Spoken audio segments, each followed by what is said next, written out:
I've learned over the years that in small doses, it works, but eventually if I try to do too much of all of this in the years that Chris Russell and I have worked together in various ways, it starts to hurt your throat after a while. There is no other rooster, but that's fine. So Nick Ashooh in for him today. I'm at Nick Ashooh on all of the socials, all of the various ones. We're streaming on YouTube as well. I did my hair. Wanted to clean up a little bit, showered and everything before this as we stream live everywhere on YouTube. So you can jump on that way as well. Comments, all of those things. We'll talk to Michael Jenkins in an hour. Hosted the Get Loud podcast with Fred Smoot. Look at sort of the Commanders offseason as we're fully in Commanders offseason mode now. Really, like if we're being honest with ourselves, how long have you really been in offseason mode with the Commanders? Like a long time, right? Like once we started watching them lose primetime game after primetime game, kind of said, okay, ready for the offseason now. But I will say this, as difficult as this season was, as frustrating and as how much it probably pissed you off with the Commanders going 5-12 and everything that we experienced, there's a sense of relief of at least hitting the break now, hitting the end of the Super Bowl and season and just finally getting to the point where we can say, all right, action is going to get started. Now, there's a long way to go. We got to hit free agency, got to get through the whole franchise tag mode, all of these things. But it's just like this sense of relief that you can get to the point where the team is going to have to start actually making moves, one. And two, and I know this may ring hollow to you in the moment, but it's really nice to not be looking for a quarterback this offseason, isn't it? Now, what you think Jaden Daniels could be as a quarterback 3-4 years down the road is a totally separate discussion, right? Like, that's not what we're talking about here. What we are talking about is the fact that if you needed a quarterback this offseason in the NFL, which this organization has been in that situation for, how many years? Year after year after year, we're almost numb to it, to the point where, like, I do feel bad for teams that are in that quarterback purgatory that we're sitting at right now, because you're not going to get one in the draft, at least in the first round. It's Fernando Mendoza going number 1 overall, and that's really going to be it. And then if you look at just the potential free agents or free agents that are out there at quarterback in the NFL, your best option might be a 38-year-old Kirk Cousins. I'm not lying when I say that, because yes, Kyler Murray and Tua Tagovailoa are potentially on the free agent market. Cool.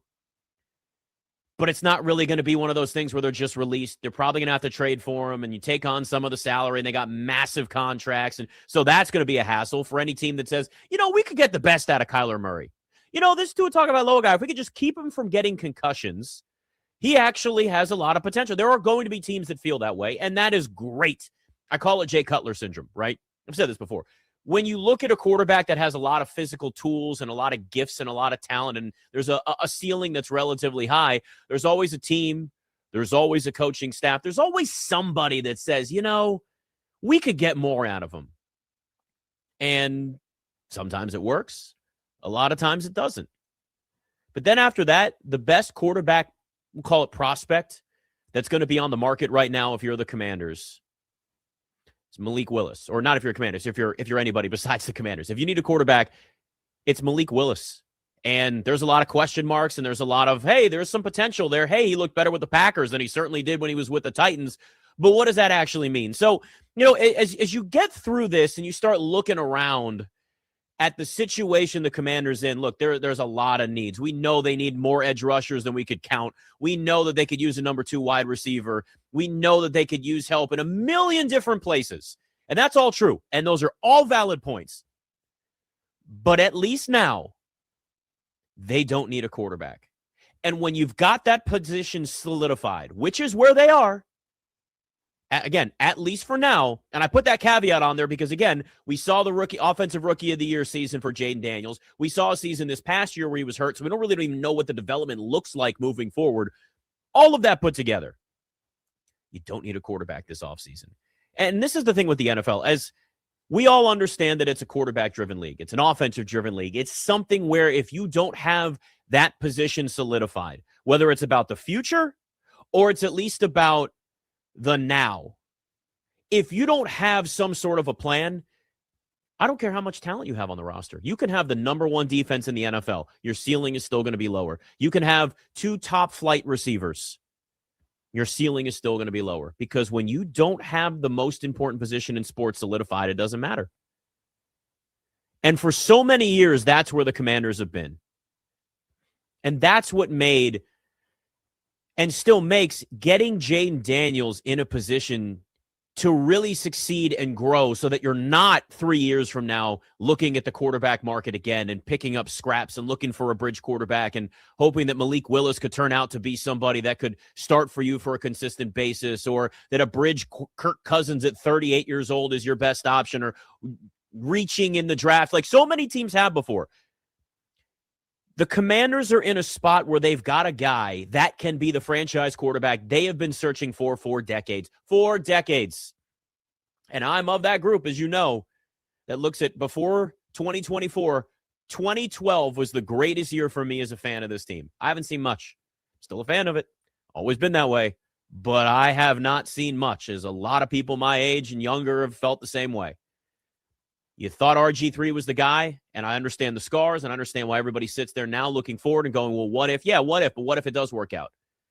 And David Blau, it's what makes that hiring so risky, but also so important. And there's a couple of reasons why here, because if you're going to look at where the Commanders sit now, they don't need a quarterback this offseason. They have a quarterback on a rookie deal, and they have a quarterback that won Offensive Rookie of the Year. So you know what at least the ceiling is for a healthy Jayden Daniels. It's what you got in 2024. And obviously the hope is that because he's a young quarterback and gets more of an opportunity to work on things and to get better this offseason and stay healthy because they sat him at the end of the year, all of that coupled together, the hope, the theory is, the goal is that he's better in his 3rd season, which, by the way, again, 3rd season for this guy. That is still just blows your mind at times to think about how fast this goes, which is what makes having continuity in the offensive side of the football so important. Now, really, it's continuity on both sides, because if you've got a dysfunctional defense that is what they just had last season, it really doesn't matter how great your offense is and your quarterback is, because if you can't get any stops, you're constantly playing from behind. So really, it's both. But if we're looking at it from strictly a development, strictly a growth situation, Jayden Daniels is in such a pivotal offseason and such a pivotal year coming in, because now he's got to learn at least some semblance of a new offense. It might be similar. David Blau was already in the organization, but he's obviously not going to do things exactly like Cliff Kingsbury did. Otherwise, you would have just kept Cliff. And they didn't. So, we know it's going to look at least slightly different. They're probably going to run the football more, which is the right choice. That's where they should be. But when you sit and you look at a position where you need to have the continuity, you need to have the development, and you need to be in a spot where you get that growth and you get that level of familiarity where you're adding extra layers to the offense and adding extra layers to these wrinkles and the ways that you trick defenses, you're starting over essentially here now. And this can all work out in a way where 5 years down the road, we're going, man, David Blau was the best hire. So glad to see him go be a head coach. We're going to miss him, but they've got a continuity plan and it's all put in place. Or this could be an utter disaster. It could be an absolute disaster. And that's kind of what we're sitting on right now. Is this is that pivotal offseason for the Commanders where you don't have to address the position from a name perspective, but from a development perspective and from a growth perspective and from a, hey, what's the future look like? They got to figure that out. And that doesn't even include everything that has to deal with free agency, which we'll get to, and some of the needs on offense, which there's so much talk about what the Commanders need from a defensive side. The offense also needs a lot of help. Let's not sit here and pretend that this is a ready-made offense for a better coordinator. They got pieces they got to fill here. And that's really why this becomes so important. And look, I understand why teams, why organizations rush young quarterbacks, rookie quarterbacks out on the field right away and say, you got to go now. You got to save our franchise, because quarterbacks are expensive. And some of it is the pressure of having somebody out there right away that's going to save the franchise. Some of it is also just a financial thing, right? We know how expensive quarterback contracts are. We know how much these guys get paid. We know how difficult a position the Texans or the Panthers are in right now with C.J. Stroud and Bryce Young, who you're sitting there going, what's their contract going to look like? Because they're in that fringe spot where they've had some level of success, and worse is really, really bad, but there's a lot better. So it's a weird spot, and you don't want to be in that spot if you're the Commanders. But all of that put together, when teams rush these quarterbacks out too quickly, a lot of it too is because they want to extend that time period to get that experience, to hope that there's a level of continuity that's in there from, a perspective of like what the offense looks like and learning and growing and making it so you're not thinking anymore. It's like learning how to drive stick, which I know nobody knows how to do anymore. Apparently that's a thing now. I learned how to drive a manual. Like nobody knows how to do that. They don't even make cars in manuals, by the way, anymore. Even Corvettes, they're just like, nope, it's all automatics. But if you were growing up and trying to learn how to drive and you had to learn how to literally shift gears while also put on your turn signal, turn left and watch for traffic, you're thinking about 5 or 6 different things. But if you went step by step, just learning how to drive, just learning to get behind the wheel, drive safely, not worry about shifting gears and the proper ways to do all the little intricacies of driving a car where you actually have to shift the gears every single time you want. Like, that's where you are right now. You're starting back over again in a lot of ways with Jaden Daniels, who missed most of this year, and a lot of that development with a new offensive coordinator and an offense that he's got to just learn from the basics. He's just got to get back in there and be comfortable with making left turns and putting on his turn signal and looking out for traffic. Then you can start adding in some of the other complexities that you'd have in there. But they don't have that option. They don't have the timetable to really allow themselves to just we got 3, 4 years. No, man, like this is year 3 already. So you got to get this right. So it's a great spot to be in to not need a quarterback in theory, but you got to get your quarterback right, and you got to get the rest of your offense right. And that's what's going to be so important for this team. And it's interesting because when you really look at the way year 1 went versus the way that year 2 went across the board, we can't even really, like, I know we want to judge the injuries, and that's fine, but we never saw really a healthy Jaden Daniels. And even when he was healthy, maybe you argue at the beginning of the season, you didn't have a healthy offense. So it's an incomplete across the board. But you can't continue to have those. And I know the injuries are a whole other conversation, but that's not where we sit right now. And I think that's something to keep in mind, is that this is pivotal this offseason, and they've got to be aggressive. But it's a bad, bad market out there. And listen, maybe somebody like Malik Willis steps in and you go, okay, like he gets an opportunity somewhere. That's awesome. But you don't want to be that organization that's trying to develop a quarterback that you haven't seen anything from as a full-time starter. At least Washington, you can sit there and say, like, we got ourselves a quarterback that we know what the ceiling is, bare minimum, from his rookie year. All right, Nick Ashooh in for Chris Russell. LeBron James loves what the Wizards are doing. Team 980 in the Odyssey app.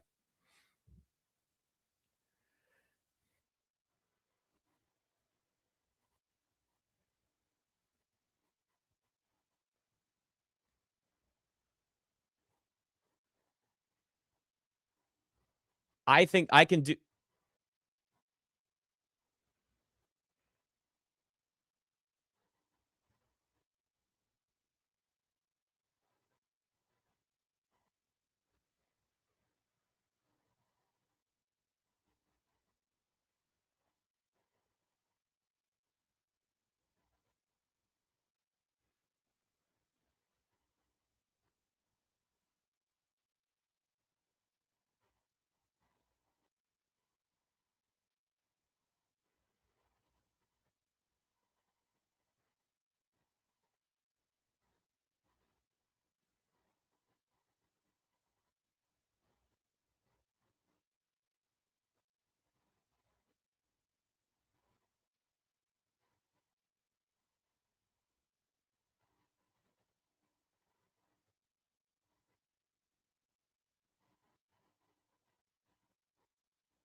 Nick Ashooh in for Chris Russell. It's Rihanna's birthday.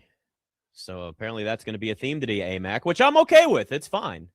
Let me tell you, Rihanna has stayed relevant for it just feels like decades. Decades. Good for her.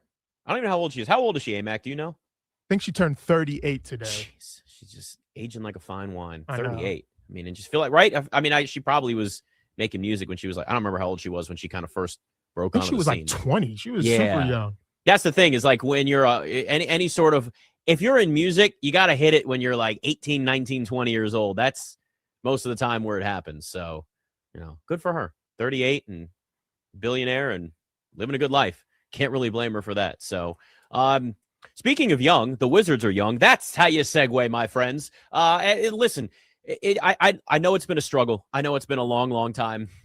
And I know that for me, who's a hoops head, I love the NBA. I want to see the Wizards succeed. I've said that many times over the years. I have done Wizards post-game shows in 50-loss seasons, and it sucks. But this is different with this Wizards team. And if you notice now, as they, got back on the court last night, and it's not really about this season. It really comes down to more where we are moving forward with them. It feels different, doesn't it? It feels different. I mean, they beat the Pacers last night, but we don't want them winning games. Yet next year, the expectations are a playoff team. Really, those are reasonable expectations for this team, is looking at them and saying they should be at least bare minimum in the play-in tournament next year. But part of rebuilds is suffering, right? You have to suffer through the crap. But that's a real rebuild, and that's the way you actually need to do it. Not sitting there in NBA purgatory, not playing pretend like, well, this team might be able to compete for an 8 seed. No. If you're competing for an 8 seed and that's the next step for you, that's great. But if you're competing for an 8 seed and you've been doing it for 3 or 4 years and you're signing guys to max contracts and you're maxed out as a team as a 7-8 seed in the East, then you got some problems and you got to gut the thing and you got to start over. And they've finally done that. But now, after the Anthony Davis trade and after the Trae Young trade, even though they're not going to play whether at all or very little the rest of the season, right move, by the way, we all know they want to get a top 3 pick, bare minimum in this draft. Number 1's great, but honestly, you're good with a top 3 considering the talent that's coming out. With all of that put together, there's a lot of young guys on this roster that are starting to get attention around the NBA, where the Wizards are starting. There's this little bit of a groundswell, right? Where people are looking, going, I know they're not going to win games now, but they're fun. Alex Sarr's starting to develop a little bit more. Keyshawn George, look at him. Trey Johnson, it might be the steal of the draft where they got him. So much so that even LeBron James is noticing where the Wizards are. Here's what he had to say on his podcast. But I'm interested to see, what they do and how it all comes together. With AD, obviously we know the talent level is out of this world. Yeah. And, Trey, with his ability to play pick and roll game, his ability to shoot the ball, his lob threat. I love the young kid from France that they have on their team too. We just played him. Sar. We just played him 2 weeks ago. Great touch, great feel for the game. Love the kid George as well, young kid, pretty good player, and then also the rookie kid that they got from Texas, Trey Johnson. I think it's gonna be tough. Every year they have some pieces. And I think for the first time in a few years, we can say that Washington has picked back some pieces. Right. So it's going to be interesting to see what happens. I mean, on paper, Washington's interesting because, like, if you look at, Trey's weakness would be defensive impact. But you have AD and you have Sar, as your 4 and 5, 5 and 4, however you want to slice it. Sar can stretch the floor. Yeah. AD obviously can roll and duck in and do all those things. They got some support, and they got some wing size and length and defenders too. So there's more support for him there. And you know how brilliant he can be offensively. So it is interesting to see if they keep that thing together. I think it's interesting to see it. I'm still a long way to go. So like the expectation for sure. Aren't necessary. I don't know what happened there. You disappeared from me, buddy, and now I heard you in my ear. I'm here. So I know something happened with Sheehan earlier, so we're going to roll with it, and I'll just keep going. But, listen, if you're looking at where the Wizards are now, again, they're young, and the expectations are still where they are. But when you rebuild a team, to rebuild a team the right way, you have to then have, like, that next step. Because, look, I've said this so many times. Wizards fans, basketball fans, NBA fans in this area care about the sport. care about the team, but they want a reason to care. And for so long, there's been no reason.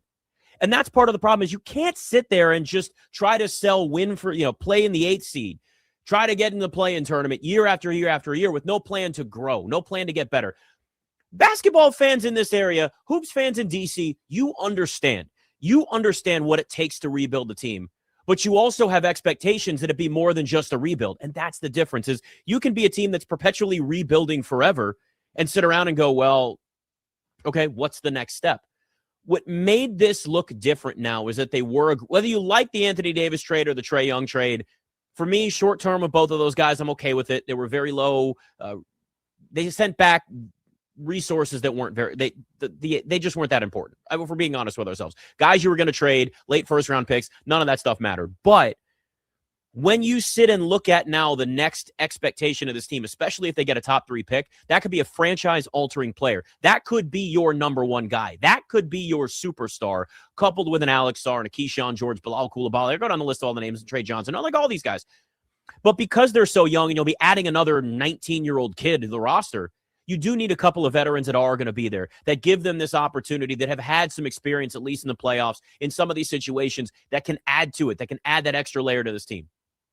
The expectation for the Wizards next year are absolutely play-in tournament, bare minimum, if not more. Now, we don't need them to continue to beat the Pacers like they did. That doesn't help in the draft lottery, but we also know that the NBA is trying to – we know that it's going to look very different probably with the lottery in a year again anyway, so things are going to continue to change with that. But, when somebody like LeBron James like that is listening and is paying attention, LeBron James, whether you like him or not, one of the smartest basketball minds we've ever had on this earth, period. And for him to publicly talk about a team like the Wizards in that way tells you that they are making progress and they are getting into a spot that shows growth, that shows trajectory that's there. But you've got to then do it because you expect this team to continue to move forward. And that's the key. And you should, because when you go through any sort of gut job with a team, but you're not just chasing a carrot at the end of the stick. There's actually a real goal, a real checkpoint, and people see that plan coming together. That's the difference between apathy, whatever. We're just same thing every year. They're not actually winning. They're not making any progress. Or it actually becomes something where, okay, now we see the plan coming together, and that's where the excitement comes in. And look, not every one of these young players is going to develop into a star. Alex Sarr has an opportunity. I think if you're looking at all of these, the 2 guys that have the highest ceiling are Alex Sarr and Trey Johnson. Obviously, 2 very different players, but we're talking like Ray Allen comparisons to Trey Johnson right now. That's a big deal. And for Alex Sarr, for a guy that can protect the rim, that can stretch the floor, it's gotten much tougher, a lot of touch around the basket, all of these things. He has all of the key fundamentals and traits that a big in the NBA needs to have. They've got a lot of potential with this team, but also remember, we're talking about 19 and 20-year-old kids still on this team. Like, I'll never forget sitting down with Trey Johnson at the beginning of the season. When I talked to him, it was like he is the quietest, shyest kid that you could possibly imagine. And you forget he should be a sophomore in college this year. He's a kid. So you do need to have those veteran presences that are there. You do need to have the guys that have been all-stars, that have been in those clutch situations if you want to get this team to the next level. I'll say this. A year from now, we could be talking about the Wizards as a team that's then competing for a bigger star that's potentially on the market, where they have the assets, the cap space, and the ability to go trade for somebody like that, because that tends to be one of the next steps. And I know you could say, well, they just traded for Anthony Davis and Trae Young. Well, they could also move off those guys in a year. Now, Anthony Davis has a little more on his contract. Trae Young's going to be in a contract year next year. He's going to pick up his option, promise you that. So you kind of look at where they are. That might be the next step. And I always go back to the Thunder and the way they built this team. And people think it's absolute insanity to compare the Wizards to the Thunder. And I keep saying, why? Why is that insanity? It's the exact same plan. It might not be the same players, but you have ties to that front office in your front office. You have a similar mindset of stocking up on picks, drafting a lot of young players, compiling a roster full of guys that are high draft picks, maybe late first-round picks, developing young talent and seeing what sticks. How is that different than the early development of this Thunder team that won a championship? And people get all upset, and it's like, well, how could you compare them to that? Go back and look. And what did that Thunder team eventually do?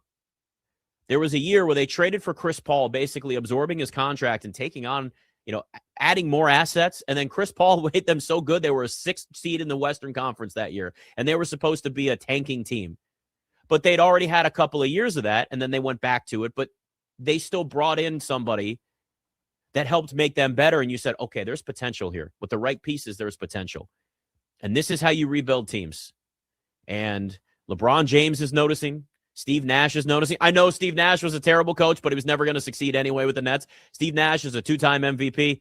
Dude knows ball, all right? Like, people notice what's going on with this team. That's why I've been excited about them this whole year. Low expectations but high potential is a great spot to be in, but it's for a short period of time. You can't do it forever. You got a short period of time where you can sell that to fans, and you should be buying in at the moment, but we all expect more next year. And that's the right way to rebuild. Whose future are you more confident in? The Wizards or the Commanders as we sit right now? 301-230-0980. Whose future are you more confident in? The Wizards or the Commanders? 301-230-0980. Nick Ashooh in for Chris Russell on the Team 980.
Nick Ashooh in for Chris Russell.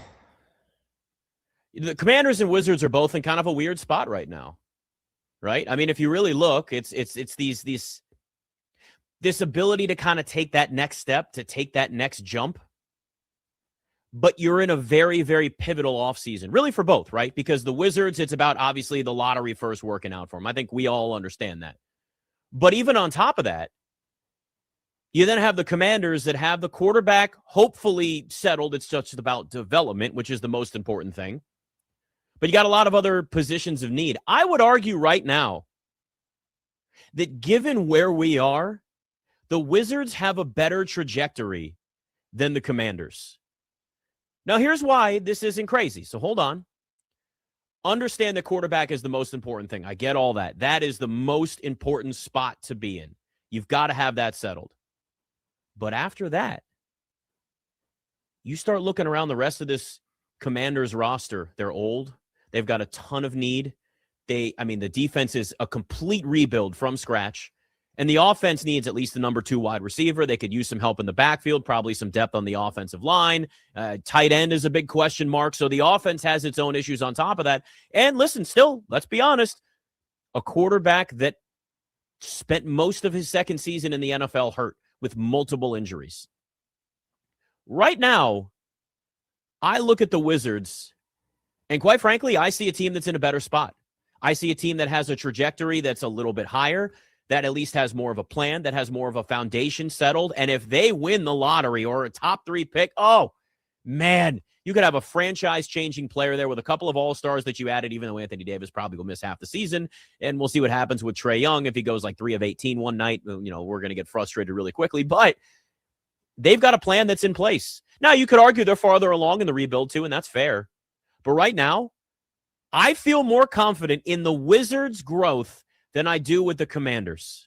Now, that can change a lot this offseason. I get that. If you're looking at what the Commanders need to do, they spend money, they build up a talent pool that was not there defensively for them, and they're able to get some edge rushers and spend some money, and all those things can change it. But as of right now, I feel more confident in the Wizards' rebuild than the Commanders' rebuild. 301-230-0980. I have no idea, by the way, AMAC, if I have the right call sheet up. Not a clue. I clicked one, and I've got it. It might be the right one. It might not be. Nope, I've got a different one here now. Let me ask you this, AMAC, before we go. And I have no idea what you're doing on the other side because I'm completely out of it. Yes, I've got one up now. Am I crazy to like the Wizards rebuild right now and their trajectory more than the Commanders? Am I a crazy person? Yes, I can see it. I'll just say it on there. Here's the thing. I think that the Commanders, it's a tough one to kind of go either way on, but I think the Commanders have their star, right? Like, okay, they have their Jaden Daniels, but I think the Wizards definitely, we hear it all the time, have those young complementing pieces. I want to retort your question with another question. Okay. Is it because of the Commanders just like terrible season, like how they fell apart last year? Like if we go back a year prior for the Commanders and stick right now, if that was some way possible, would you feel differently about that? Okay, here's why I'd feel differently, but not for the long term. And I'll tell you why. I wouldn't feel good about it long term because we know how old this team was. And if you go back and look at what that Commanders roster even was when they won 12 games, it was old. It was a lot of short-term contracts. It was a lot of guys that were on prove-it deals, which are great. But at the same time, you've got to look at it and go, the Wizards are young. They found some of that young talent. The key here is, and if you're comparing both of these off seasons, right, is it if the Wizards were to land the number 1 overall pick, you've got your equivalent to a franchise quarterback. You've got likely a star. Whoever it is they end up drafting, maybe it's Boozer, maybe it's DeBansta, maybe it's Peterson, whatever. All three of those guys have potential to be franchise-altering players. That is the equivalent to having your franchise quarterback in the NFL. So we could kind of compare those boxes and say even across the board. Again, this is hypothetical, but that's what we're doing because we got a lot of questions to still be answered. If you look at where the Commanders were, I'll completely go back to that and take out the entire season they just had. They still were built for the short term. The Wizards are right now built for the long term with a couple of short-term pieces potentially in Trae Young and Anthony Davis, which you're always going to have some guys that round out a roster that, quite frankly, aren't going to be there for 5, 6, 7 years. The hope is that Alex Sarr is going to be there 5, 6, 7 more years. Is that Keyshawn George is going to be there? Is that Trey Johnson turns into the next Ray Allen and Bilal Coulibaly and go down the list? I don't need to list every young player. You all know them. But you get to a point where you look at that and say, okay, you've got the pieces in place there for a long-term growth of a team. Now, to justify paying them more money, that comes down the road. You got to see a team that's winning to give them the bigger contracts. The roster obviously gets more expensive. There's a reason why, teams will trade away young guys before they have a roster that's ready to go and like be on the same timetable. But right now, I love the Wizards more. I love their trajectory more. I know they got a little bit more of a start, but that doesn't take much. It really doesn't. Listen, Denny Avdia looks great in Portland now, but he's a great example of why you sometimes have to be on the same page with everybody and their timetable and their age and all of these things. Deni Avdija was when they drafted Deni Avdija, I'm telling you, I sat there and was like, this guy is a steal for them. This is going to work. This guy is so versatile, but it's going to take time, and he's raw. The problem is that if he was with this current group right now, you could argue that Deni Avdija had the highest upside of all the players on this roster right now for the Wizards. Difference was he just was too far ahead in terms of where he was going to be. Growth, development, all those things for the Wizards to be able to accept that, right? Like they're just like, look, we can't pay you now. We got a roster that's completely getting gutted.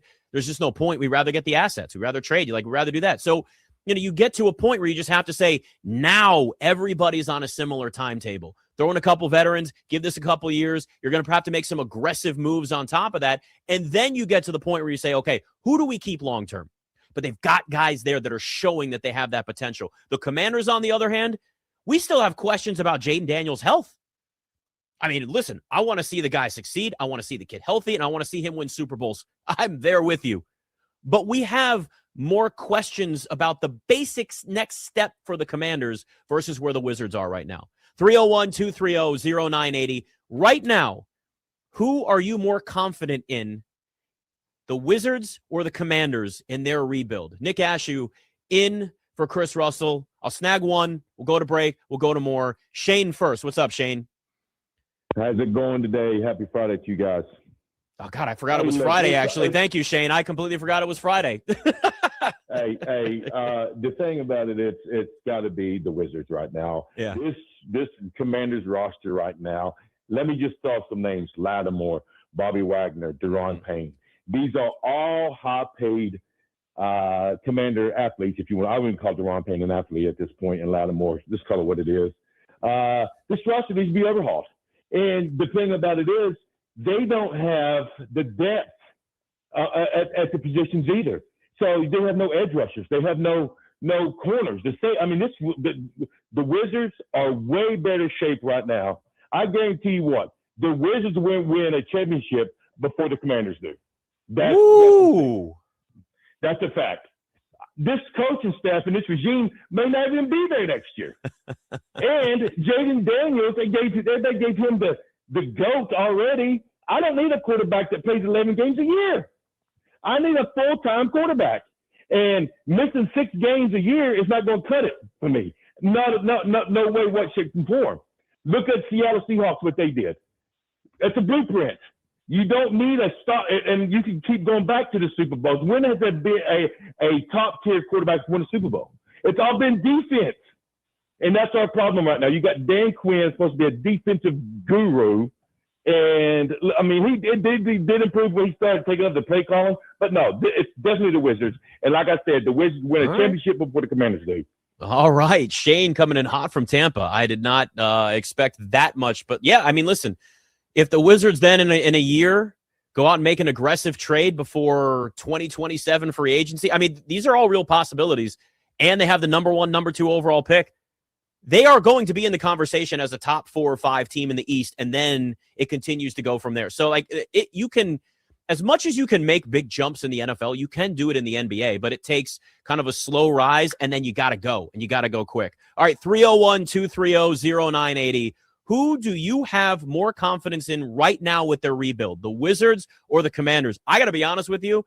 I am very surprised at some of what I'm seeing here with the people that are calling in. 301-230-0980. Wizards or Commanders rebuild. Nick Ashooh in for Chris Russell on the Team 980.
Noticing the theme is going to continue from AMAC on Rihanna's birthday. Now, if Russell were in today, he'd probably say, oh, this is way too much, Rihanna. Oh. Throughout the show, there might be some of that. Nick Ashooh in for Chris Russell. I'm at Nick Ashooh on all the socials. Wizards or Commanders rebuild right now, who do you have more confidence in? 301-230-0980. I got to be honest with you. I am surprised at the way that this is leaning right now for everybody calling in and on social as well. There are quite a few people that feel exactly the same. And again, I say I am more confident right now in where the Wizards are than where the Commanders are. The Commanders have a lot of needs. I will say, yes, and I will admit that the Commanders are not as far along as the Wizards. That's fair. But right now, with LeBron James saying what he said, like we talked about earlier in the show, if we looked at the aggressive trades that they made this offseason or this season, if we look at the setup that the Wizards have, guys, the Wizards may legitimately be a team that is at least competitive middle-of-the-pack Eastern Conference team by next year. You understand that, right? If they get the number 1 overall pick, this team, we are talking about like 4 or 5 seed in the East in a wide-open Eastern Conference. The Knicks can't get it together. The Celtics will be healthy, but Jason Tatum will have missed an entire season from a torn Achilles. That's not easy to come back from. I mean, the Pistons, we haven't trusted the Pistons yet in the playoffs. They can win in the regular season. Like, there is so much of a wide open Eastern Conference. The Wizards could legitimately be in this conversation, and we are back to living those exciting early years of John Wall and Bradley Beal going, what if? What if? 301-230-0980. Wizards or Commanders rebuild right now. What are you more happy with? What do you have more confidence with? Gary's in Upper Marlboro. What's up, Gary? Hi, Nick. Great topic. I am with the Wizards. And the reason I'm with the Wizards is a couple of reasons. If there was an expansion draft right now in the NFL with a new team coming in, who are the players on the defense that you would absolutely 100% protect? Okay? I can only think of one, and he's a question, is Trey Amos. I don't think anybody would say we have to keep anyone else on this team protected. That means there is a total revamping of this defense that is needed. And the second reason is the only reason why we think we have this perception that the Commanders are far ahead of what they are is because of 2024. And that was an absolute mirage.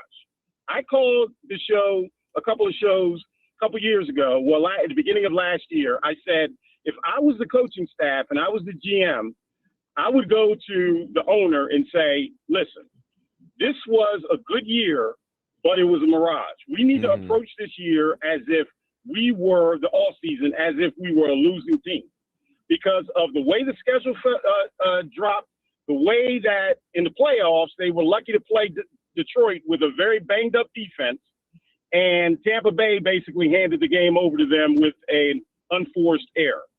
So if you take 2024 away and they were, say, 7-10, 6-11, as we mostly expected, this would be a no-brainer question about who's far ahead. So, and what you said about Jaden, one thing that we thought going into this season, last season, was that we had our quarterback. Now there's some questions, like you said. So it's clearly the Wizards. The Wizards have a chance to get a transformational player in the lottery. The Commanders are probably right outside of getting a transformational player for the team at number 7. They may be able to get it, but, they don't have that top 3, top 4 pick. So I agree with you 100%. All right, there you go. Yeah, listen, I understand they're not on the same timetable, but you look at where the Commanders are, and there's so many more things that can go wrong and so many more questions that still have to be answered versus where the Wizards sit. You may not have that number 1 guy yet, but that can all change if they win the lottery. That can all change if they have a top 3 pick even in this lottery, where you have that number 1 potential franchise superstar with a bunch of 2s and 3s already on the roster, very good ones that are very, very young on top of that. 301-230-0980. Little's in Bowie. He feels differently. What's up, Little? I ask you, thank you for taking my call. Shout out to A-Mac and Cowboy Bewildered. Hey, look, I'm gonna tell you next. Hey, Ash, I want to make a statement before I get off the line. All right. I like the Commanders because guess what? A little genie woke me up one morning and said, guess what? That class that he drafted with Baptiste, and that class, that last year class, not last year class, the year 24 year 25 year draft class, Baptiste and all them other boys, and Bennett, that little genie said they're gonna shine this year, man. Hey, look, let me say this. I'm gonna get off the line and ask you. I love what JD5 said. He loved the Philadelphia Eagles crowd. Cause guess what? When you hit that field on the warm-up, he gonna hear, "We don't love you. We don't love you." And guess what? It may fire him up. It may make him be a stone cold killer all over again. Hey, Ash, you God bless y'all. Stay up, man. All right, good to talk to you, Little. Always great stuff from Little. Yeah, and we'll get to that too. Jaden Daniels and loving Philly fans. Honestly, it's kind of one of those things. Kill him with kindness. That's how he does. He's playing mind games with him a little bit, so I'll give him that. All right, Lap's in DC. Lap always has something. What's up, Lap? Hey, what's up, man? I think only because we got JD5, I think we should have a good chance. Realistic, if you look what the Wizards are doing, you can see that they have a plan. I don't know what the hell the plan is for the Commanders. I guess it was JD5. So we just we got to do better, man, in building around. And I told you before, like, all those teams that have young quarterbacks, look at the team they got. Look at the staff. Look at the personnel. Like, we need to build around Jaden, or, it's going to be the same thing like what happened with RG3. But the Wizards, I still think they need a coach. Will take us, to another level, and definitely getting that player that you said in the draft would definitely take us to the next level. Then we're not tanking anymore. We can actually compete because the Eastern Conference is wide open. Like you said, it's up for grabs for sure. I don't know who's going to come out. I mean, Pistons look good, but I'm not sold if they, they still need to be battle tested. The Knicks, we don't know what they're going to do. They disappear. And then Celtics, Tatum, and then Cleveland. I mean, Cleveland might be the best chance, maybe. Toronto looks solid, but yeah, it's going to be tough. So I think we got a good chance, man. We can get back in the mix next year. So we'll see what happens. All right, great stuff, bro. Great stuff, Lap. Appreciate it. Yeah, and it's true. Like, there again, the one thing I will say that I totally agree with what Lap just said is that you have what you hope is the franchise quarterback, which is the hardest thing to find out of all of these things between the NBA and the NFL, franchise quarterback. But we have to use the phrase potential franchise quarterback with Jaden Daniels because year one absolutely was that dude. Year two, it's an incomplete. Either the rest of the offense was hurt or he was hurt. We got really nothing out of it. All right, Mitch is in Jersey. You got the last word. What's up, Mitch? What's poppin', Nick? How you doing? Thanks for taking my call. I'm going with the Wizards. All right. They're building up quite a few young players. I like that, especially last year's draft. They're going to be in the top 5, no worse, right? They're not tanking, right?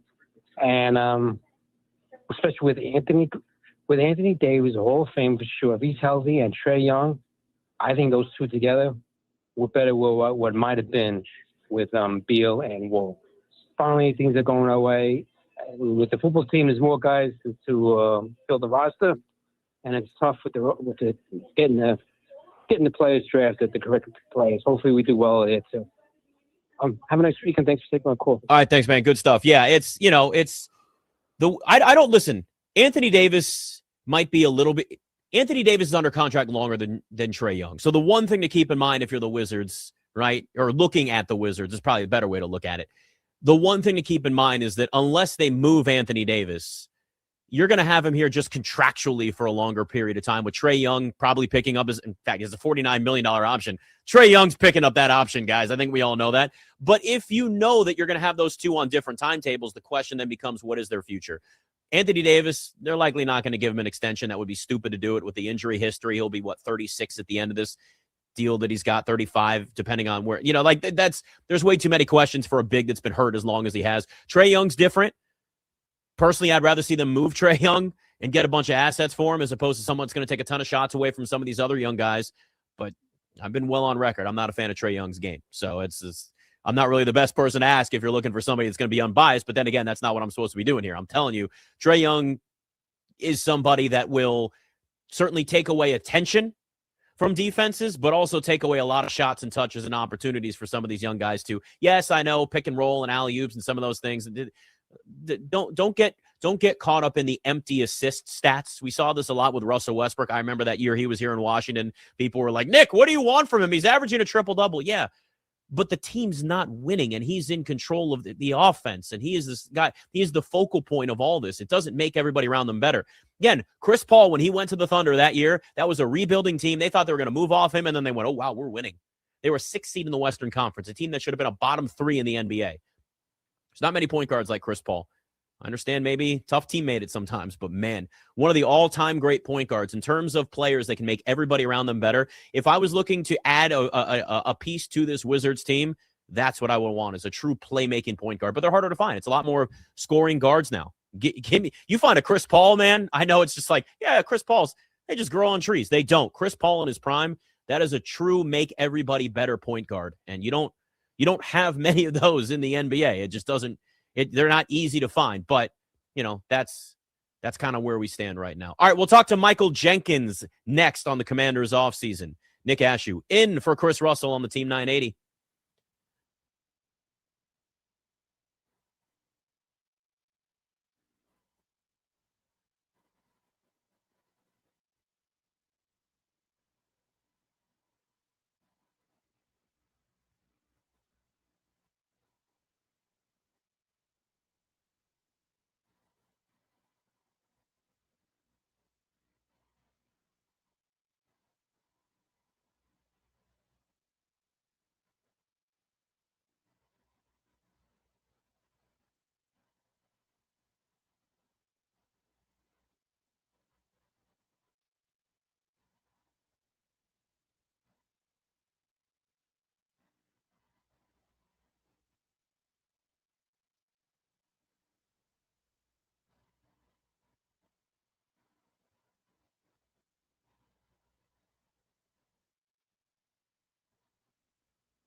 Nick Ashooh in for Chris Russell.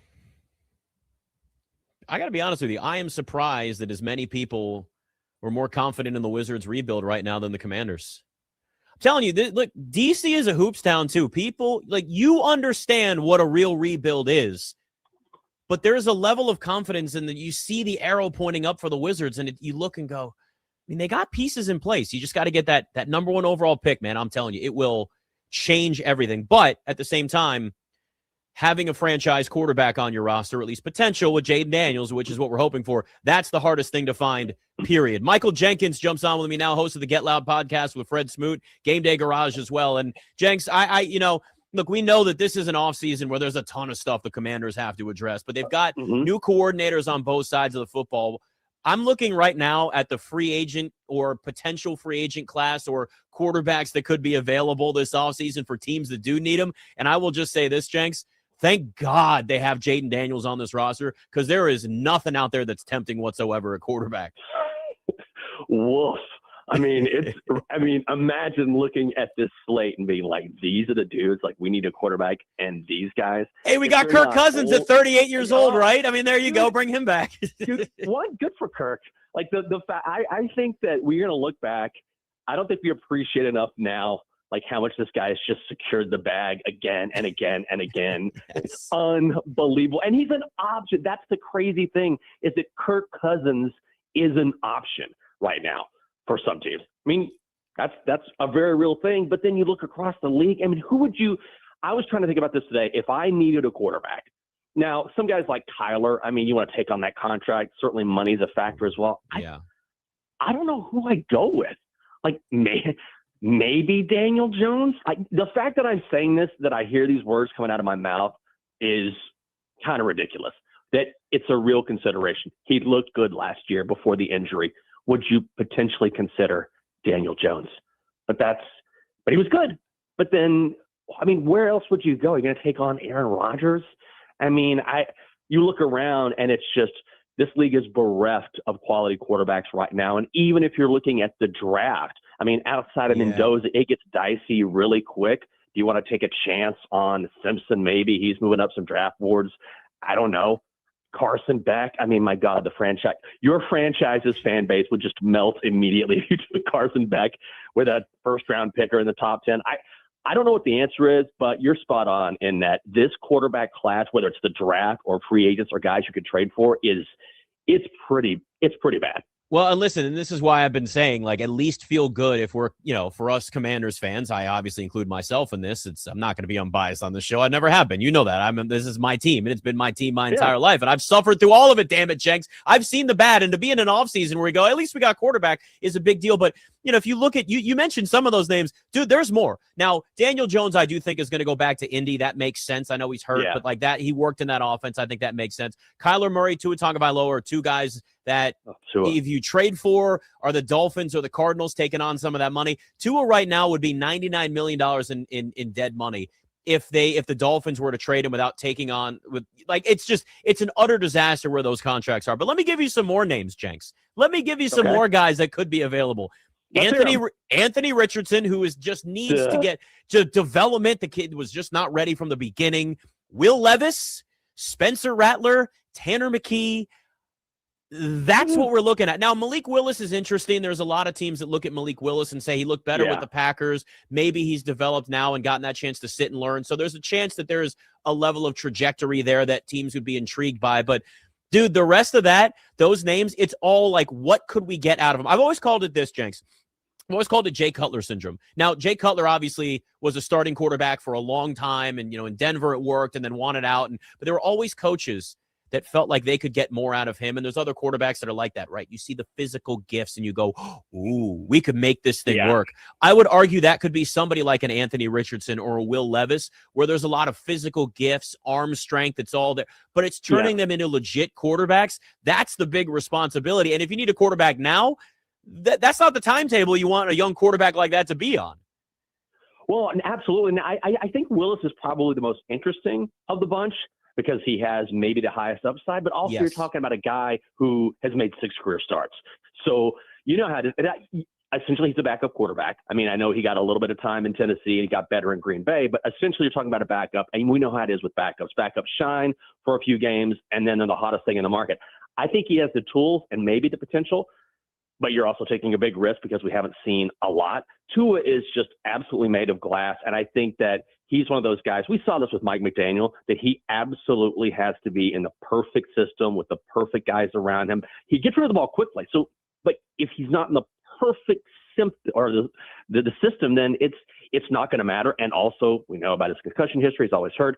And then Richardson, Nick, I just don't think he's an NFL quarterback. Like I think if you take on Anthony Richardson right now, you're making a tremendous mistake. He is a great athlete, but he's not a quarterback. And I always think of this one quote that Mike Leach had many years ago. And of course, Leach was a quarterback whisperer, and he said something and it just stuck out with me. And he said, and I apply this to Anthony Richardson, he goes, whenever you look at a quarterback, the one thing that you just can't teach is accuracy. You can teach footwork, and certainly you can teach the playbook, and you can teach arm angles and all these different things along with the natural athletic ability. But the one thing you just can't teach a guy is, hey, let's just make you more accurate. Well, we'll try to work with you to make you, but it's hard to teach that. And Anthony Richardson, even going back to Florida, has never been accurate. So they took a guy who's an awesome physical specimen and a great athlete and said, all right, now we'll teach you to play quarterback. That's not the way it works. I think of all those names, he's probably the biggest mistake. I would just avoid him like the plague. Talking to Michael Jenkins at JenksDC across all of the socials. We've talked a lot about the Commanders' needs on defense, and I mean, there's a reason why. They got a lot of needs. But, you know, the one thing that I feel like has gotten overlooked a lot is what they still do need on offense. And, I mean, number 2 receiver, unless Debo's back, and is that really at 30? Is that going to be the right answer for them? They could use certainly some depth at tight end if Ben Sinnott is the guy they still look at as like, we really believe he can be a number 1 tight end. You're still going to need more than that. I mean, I'd argue they need more in the backfield, even at running back right now. Even if Chris Rodriguez is back with Bill, like I would love to see one of these. Honestly, they got the money to spend on somebody like a Breece Hall in free agency. I'd be okay with that. He's still only 24 years old, but let's take edge rusher out of the mix because that's such a common conversation, Jenks. Yeah. After that position, where do you look at as the next true position of need for the Commanders? I think it's corner or safety, honestly. I mean, all 3 levels of that defense need help. And you're right, edge is the one place, and you have Bain and Bailey Adetek, who I think is an absolute monster. And I kind of think that's where they're going to go because you have a guy who can set the edge, get after the quarterback. They could not do that at all last year, but they really need help at every single level. And the guy I really like is Caleb Downs out of Ohio State. Like, I think this guy is just a can't-miss guy. I mean, he's an absolute stud. I know he's a safety. He's not a corner, but it doesn't matter. He's one of those guys that's just so talented. He might be the most sure thing in the draft. It's just that teams don't like to take the safety position that high. They'd rather have a true corner or an edge like we were talking about, a quarterback, whatever it is. But, man, when you see a guy like that, if he's there at 7, and I think he will be, I think it would be really hard to pass up just because, I mean, I don't know how many times we saw the Commanders give up 20-plus points. I lost count last season. But I mean, they need help all over. But, my God, you know, if you can take a super talented guy at any level on that defense, I think you go with that. Yeah, and I think that's really what it is. It's just we know that there's going to be an insane amount of focus and dedication to this defense, but I think it's important to realize like they got needs, man, on both sides of the football. And yeah, it's true. Look, wide receiver is one of them, and you know Jaden Daniels has been certainly campaigning. He was on Pro Football Talk with Mike Florio during the Super Week, and he talked about wanting an Arizona State teammate there, which really could be two. Rachaad White, the running back in Tampa, is one, and obviously Brandon Ayuk is the other. I kind of feel like Brandon Ayuk's going to be here, man. I don't know what you've heard. I see this and I go, man, all signs point to Brandon Ayuk, even on a short-term deal. Maybe it's a 1-year deal, just because that's a position of need. There's a familiarity there. They've literally just been back and forth, I feel like, constantly campaigning to make this relationship happen since before Jaden was even drafted. Oh, doesn't it feel that way? And, I mean, we've seen Adam Peters in the way he works before, right? He likes guys that he knows, that he's familiar with, that are hyper-motivated, and it has some sort of familiarity with this team or people on this team, and he brings them in. So we saw that with Debo. We saw that with Javon Kinlaw, right? Because he was who drafted Kinlaw originally, brought him in. And he makes too much sense, I feel like, to pair with Terry, and they've got to have someone. I mean, last year, when Terry wasn't playing, then it was just this mishmash of guys. And I know they've got some guys with potential there with Trey Burks and everything, but are you really going to bank your future on a guy who's been off injured despite, a couple highlight reel catches last year? You can't do that. So I think IU could make a lot of sense and would actually be a really good fit in this offense. And when you have someone like Jaden who is campaigning and feels comfortable with IU, then that just makes more sense. Is Deebo Samuel back? Oh, man. That's such a good question. I think he is. Okay. I think. Oh God. You know what? You could. I know it me comes in down an to hour, price. I'll be Like I'll understand, obviously, like does. price. He could get priced out Right. there. I get that. I think they need him. I really think they need him right now because he was the one guy last year who A, looked like the Deebo of old, and then B, gave them different options. I mean, he's one of one, right? He's a different type of player that we just don't see in the NFL, which makes him so talented. And I think in David Blau's offense, he could really be utilized in a way that might make him even more effective, particularly if they draft someone at receiver and if Terry is healthy for the whole season. Then all of a sudden that offense, and Deebo in particular, becomes a lot more dynamic because think about how many times it was Deebo and just a bunch of dudes on the offense. And when that happens, naturally they're going to key on him. And so that's going to slow him down. So imagine being able to unlock him with other pieces in that offense where he could really thrive. But yeah, it's just going to come down to price. But at the same time, we're talking about a team that has the sixth most cap space in the NFL right now. So they have the money to do it. But yeah, it's all down to price. And yeah, that's something to keep in mind too, is that when you have a quarterback on a rookie scale contract like that, what do teams always do? They spend money elsewhere. So there's a chance that maybe you pair Ayuk and Deebo Samuel and it's 49ers 2.0. Look, here's where I am on the Deebo Samuel situation. One, he was a steal for a 5th round pick. You're not giving up that much for what you got. And on top of that, I know it's mixed reviews on what you saw from Deebo this year, but like if we're being honest with ourselves, Jenks, he was asked to be a number 1 receiver half the time with Terry missing a good portion of the season. That's not who he is. He's a versatile guy that can be used as a running back, that can be used as a slot receiver, that can be used as a return guy, all these different things. There is value to Deebo Samuel in this organization. It just really comes down to the price. But I do think that there is still a path for him to stay in Washington, and I think it's still a great addition for them, but they've got to just have more than him. Oh, I think that's exactly it, is that imagine what he can do if he's put in his natural position, which is not to be a number 1, right? You don't want to use Deebo that way. He's a different type of receiver, but let me use Rashid Shaheed as an example for the Seahawks, right? When they made that trade from the Saints to bring him in, it was, okay, what are you going to do with this guy? And they found the perfect spot for him next to JSN, which is JSN's our number 1 guy. We're going to use you sporadically. We're going to use you on special teams. We're going to use you on third down because that's exactly the position that you need to play. And of course, what does he do? He thrives in that position because he's put exactly where he should be. But if you forced him into a position like a number 1 spot, he's not going to be nearly as effective because it's not his game. I know Deebo is a different type of player, but the point is when you try to put square peg, round hole, this will kind of work because he's naturally so talented, fine, but put him in the role he needs to be put in and then watch him work. Talking to Michael Jenkins, Nick Ashooh in for Chris Russell here on the Team 980. When you look at, obviously, the draft, you mentioned this, and I do want to touch on this before you go. 7th overall pick, at least as of now, kind of feels like edge rusher is the way to go unless Caleb Downs is there, and I think there's the temptation there. It's tough because I don't think Bain is going to be there at 7. There's also questions about whether or not his reach isn't long enough. We're getting to that point now. We start measuring hands and reach, and I'm surprised they aren't measuring some other things with guys, but we're not doing that, so it's not that awkward at least yet. It's just every little thing is broken down in the NFL draft, dude. Oh, my God. You get to this point where, and I understand some of it, right, because it's such a major responsibility and pressure that's on you with a 1st round pick specifically. And when you have this need of somebody that's going to be an edge rusher and someone that's going to be a safety. But for me, because there are so many needs when it comes to that specific side of the football, if you have a really good edge rusher available, and there's a couple out there, if you have a Caleb Downs at safety, it's really just got to be who you think has the higher upside moving forward than just position of need there, because you just need talent defensively. Yeah, I think it's going to come down to evaluation, right? I think they're going to lean edge just because ultimately when you have so many pieces to fill on the defense, you can make up for a lot of warts if you pressure the quarterback, right? I mean, all of a sudden those corners don't have to sit back as long. Your linebackers can work and they don't have to sit in coverage as long, like we saw with Bobby Wagner last year, where that was just a real issue in pass coverage. So yeah, you can at least cover some deficiencies if you're pressuring the quarterback, and that's the one thing the Commanders just did not do, and they let really mediocre quarterbacks carve them up because they would just sit in the pocket. Like, I remember Sam Darnold last year.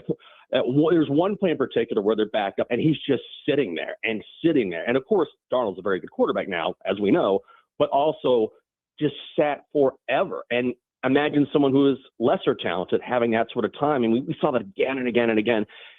Getting after the quarterback will at least give them, I guess, a little bit longer leash to fix the other deficiencies on that defense, because it's not going to happen in just 1 year, right? This is going to be, unfortunately, as much as when I like it, it's going to be, I think, a multi-year project because they have so many deficiencies there.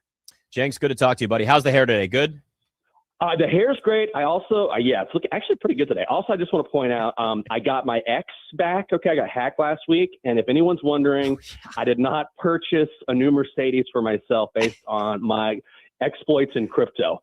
The grind is real. Got that crypto back and bought myself a new Mercedes for Valentine's Day. I can't tell you how many messages. I got it back. Jenks, I can't tell you how many DMs I've gotten from people that have just been like, I'm applying for this grant, or I'm this, and I'm just like, hey, Jenks, you've been hacked, buddy. Just so you know, your Twitter's been hacked. My favorite message was, hey, Jenks, I think you may have been hacked, but if not, congratulations on the new car. See, I didn't get it. I didn't get anything about a new car from you. It was something about, I can't remember what it was. It was some sort of ambassadorship you were a part of. I was this is not true. This is a hack. No, it's total. I haven't had a car in 20 years, by the way. Anyone knows me because I live right in the city, right here in DC. But yeah, it was very embarrassing, and it took actually, long story short, reaching out to a pharmaceutical representative here in DC who knew someone in pharmaceuticals at X, who hooked me up with someone at X support, and it still took a week. Wow, it should not be that difficult, but I'm glad you got it fixed, buddy. Good to have you back. He's at Jenks DC on all of the socials, including X/Twitter, and it's actually him again. Good to talk to you, man. See you, buddy. All right. Michael Jenkins, Get Loud podcast with Fred Smoot, Game Day Garage as well. Yeah, if you are the Commanders, edge is the most important. You can't have enough edge rushers, but Caleb Downs would be really tempting at that 7 spot. They also could trade down. There's a chance that at least happens. So, all right, Nick Ashooh in for Chris Russell on the Team 980 in the Odyssey app.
Nick Ashooh in for Chris Russell on the Team 980. Got a tweet from Cobra Commander. We were talking earlier about Wizards rebuild versus Commanders rebuild. Thanks again to Michael Jenkins, who just jumped on. Cobra Commander likes the football teams over the basketball teams. Football by nature is easier to capitalize on. You know, the one thing, and again, this is how it can change. And right now, like I said before, I have much more confidence and I feel better about the Wizards' future than I do the Commanders with the way the rosters look, with the way the rebuilds have gone. I understand it's not apples to apples. I understand that you at least have a franchise quarterback potentially for the Commanders.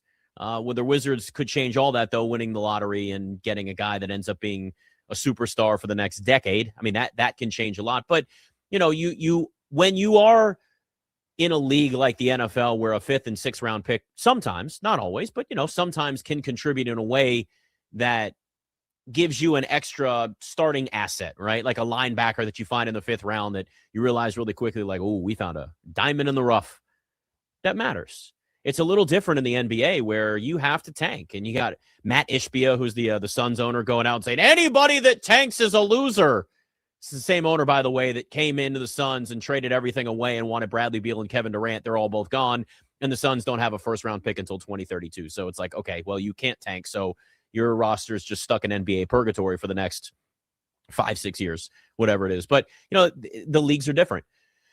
In the NFL, you have the worst record, and you have the number 1 overall pick. That's just how it works. In the NBA, tanking is a part of the game, and people can get upset and people can get mad. And, you know, the commissioner coming out and Adam Silver talking about how he recognizes tanking has been worse than usual. Yeah, because have you seen the talent that's going to come out in this draft? There's a reason why the Wizards are like, we're going to trade for Trae Young and Anthony Davis to show that we care. We're looking to move forward.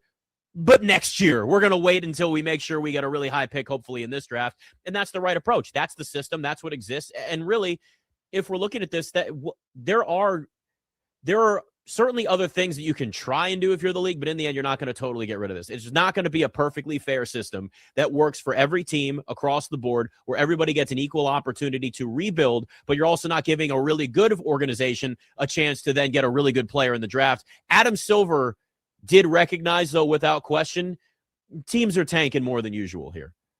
I'll just use the colloquial tanking term.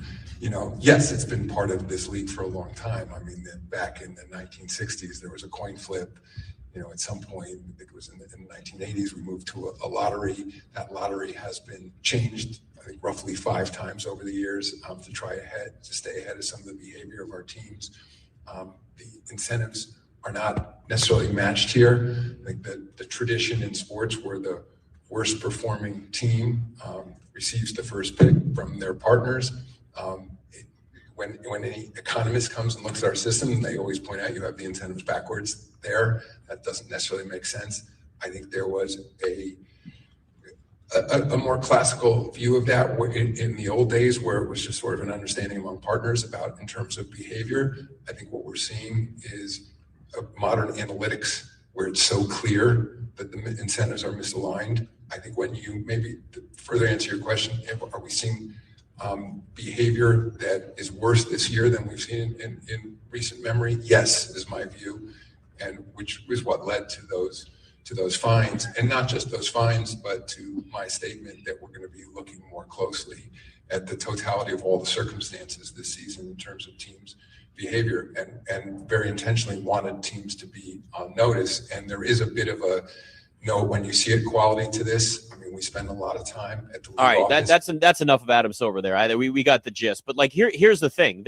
Everybody knows this is happening in the NBA because this is the system that you got set up. So now ESPN is reporting, and this includes a team like the Wizards, but these rule changes I'm about to tell you that they are presenting hopefully won't affect them, because they're going to be at the point starting next year where it's not about tanking anymore. This is hopefully the last year for the Wizards to truly look at a season and go, we need to lose basketball games because of this draft. Moving forward, the blueprint, the mindset, it's all going to be different. But here are some of the reported improvements, changes that the NBA is considering to curb tanking. Like, we haven't had this conversation for decades. I mean, this has never gone away with the NBA.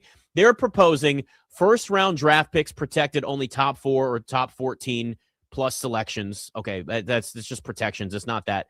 Lottery odds freeze at the deadline or a later date. So basically, you get down towards the end of the season and you look at it and say, well, this is where the lottery odds are at the trade deadline or at the All-Star break or whatever, and they just leave it at that. No longer allowing a team to pick in the top 4 in consecutive years. So if the Wizards had a top 4 pick this year, they wouldn't be allowed to pick in the top 4 next year. Teams can't pick up the top 4 the year after making the conference finals. Okay, so you make the conference finals and you've got another team's draft pick and they're in the top 4, you can't have it. I mean, I guess I could understand that to a point. Lottery odds being allocated based on 2-year records. So basically taking the odds of the way your team has played for the last 2 seasons, not just this year, or flattening the odds even more because haven't already done that already.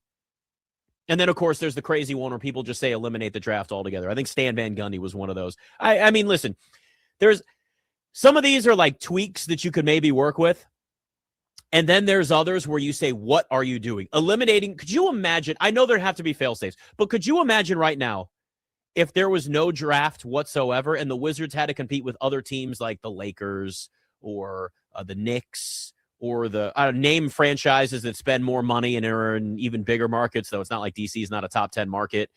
I understand there'd probably be some level of fail-safe to make sure that winning teams don't have the same opportunity to sign players out of college. That would be an absolute disaster. An absolute disaster. Hey, Mac, let me ask you this. For a league that talks where there's so much conversation around tanking, why does nobody ever say this with the NFL? When you are guaranteed the number 1 overall pick with the worst record, your tanking fully guarantees that worst record. Nobody talks about this with the NFL.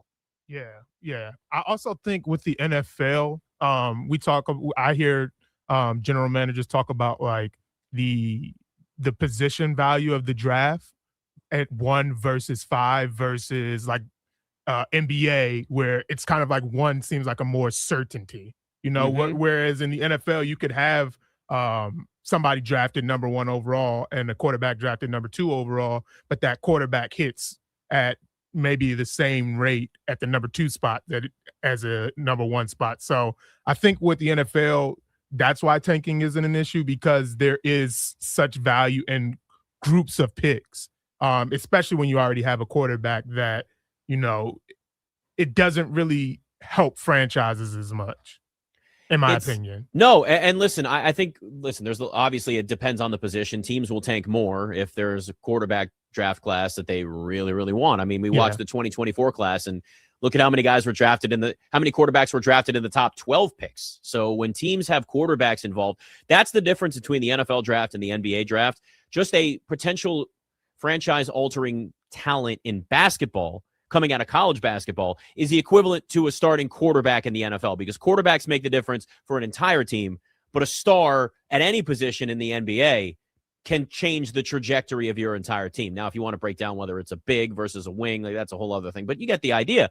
And it's, you look at where we are draft by draft, and yes, it changes, but yeah, you have other options, at least in the NFL, where there are you have more positions that you have to fill. You have more rounds. You have more opportunity to find guys from programs that maybe were, just kind of hidden gems. But at the same time, if there's quarterbacks, there was tanking going on. Let's not act like the Commanders didn't tank at the end of that Ron Rivera era, knowing that they could go from the 7th or 8th pick to the number 2 overall pick and getting Jaden Daniels. They did.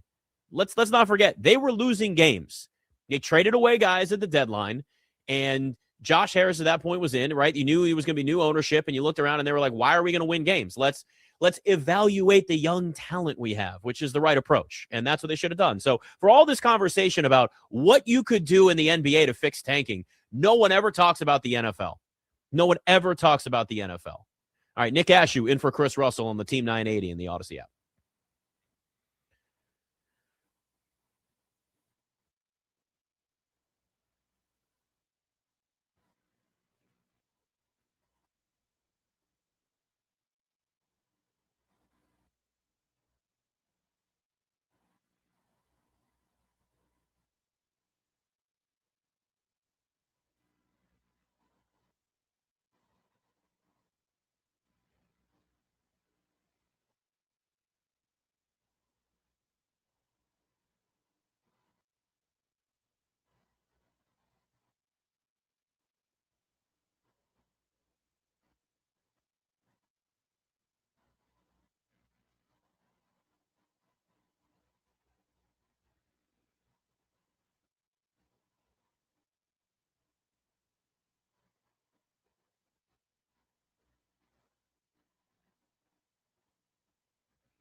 Nick Ashooh in for Chris Russell.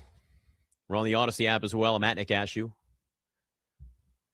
You know, as much as the NBA wants to fix the whole tanking thing, again, this has been a conversation. I mean, if you go back, seriously, go back. 1990 was the first year they had the weighted odds to win the lottery. We've been talking about tanking and trying to change it and cure this problem, and ever since the NBA has tried so many different things. There will never be a full system that's perfect. I would argue right now, it's a pretty damn good system. Really, they smoothed out the odds a lot, but you're still giving the really bad teams an opportunity to draft a player that's really good. If you want to restrict some of the other better teams, so you're not in a spot where like the Thunder have the Clippers pick this year and they end up drafting really high and, you know, they already have a ton of talent. You want to restrict things like that, okay. But get in a spot where you're rewarding the teams to be bad, get talent in the draft, and then get out of the basement. That's the ultimate goal, as opposed to prolonging this for 3, 4, 5 years, where it's harder for teams to get out of the basement, and they want to. Teams don't want to lose. They want to get out of the crappy roster that they have so they can start winning again. There's no organization that actually says, we want to lose every single year. They want to lose in the moment, because that's what allows you then to build a roster that starts winning. Now, if you want to talk about how aggressive each organization is trying to win, that's a different story. I get that. But when you're talking about specifically teams wanting to be better, everybody benefits from the team winning, whatever the organization is, across the board. Some care about it more, sure. But this allows the ability, get in the basement, get out. That's the ultimate goal, and that's what it does allow some teams to do. Now, not every team is going to be as good at it, but that's what this comes down to. All right, Bill in Arlington, he's been waiting for a little bit. What's up, Bill? Yeah, I think part of the reason that you don't hear about it in the NFL is you got 22, let's even say 25 plus guys on the field at a time. So, you know, one player makes a 4% difference, whereas in the NBA, you're talking about one player making a 20% difference. I think the other issue is the sort of average salary by player just creates a lot more hunger in the NFL that sort of overcomes the teams need to, you know, shut it down completely. A bunch of guys looking for paychecks the following year who are not going to just shut it down in a way that the NBA guys, I think, are much more likely to do. Here's the one thing I will say to that, though, Bill. When we're talking about quarterbacks in the draft, that's a whole different difference maker, though, at least perceived by these teams. Yeah, that's fair. Yeah. I like the idea of restricting the good teams from having lottery benefit, you know, in the follow-on years. Like, I think there's something to that. Yeah, and I'm fine with that. Good call. Appreciate it, Bill. If you're going to have it, so yeah, I think one of the rules that the NBA is now talking about is if you made the conference finals, you can't have a top 4 pick or something the next year. And that's rare, but it does happen, and I get that. A lot of that is, they can probably call it the Thunder rule, because that's kind of what it is, right? It's like they're looking at the Thunder now. Teams are scared to death about the Thunder having a high first-round pick, given what they've already built, given how young they are, given the talent they have, given that they've won a championship, and the Clippers then could be giving them their pick. It's a realistic fear to have. Also, they are insanely well run. Sam Presti and the Oklahoma City Thunder, like, it's not a big market at all. It's not a free agent destination, and look what they've built. I mean, how can you not look at that team and go, I want to do what they do? Just the exact same thing.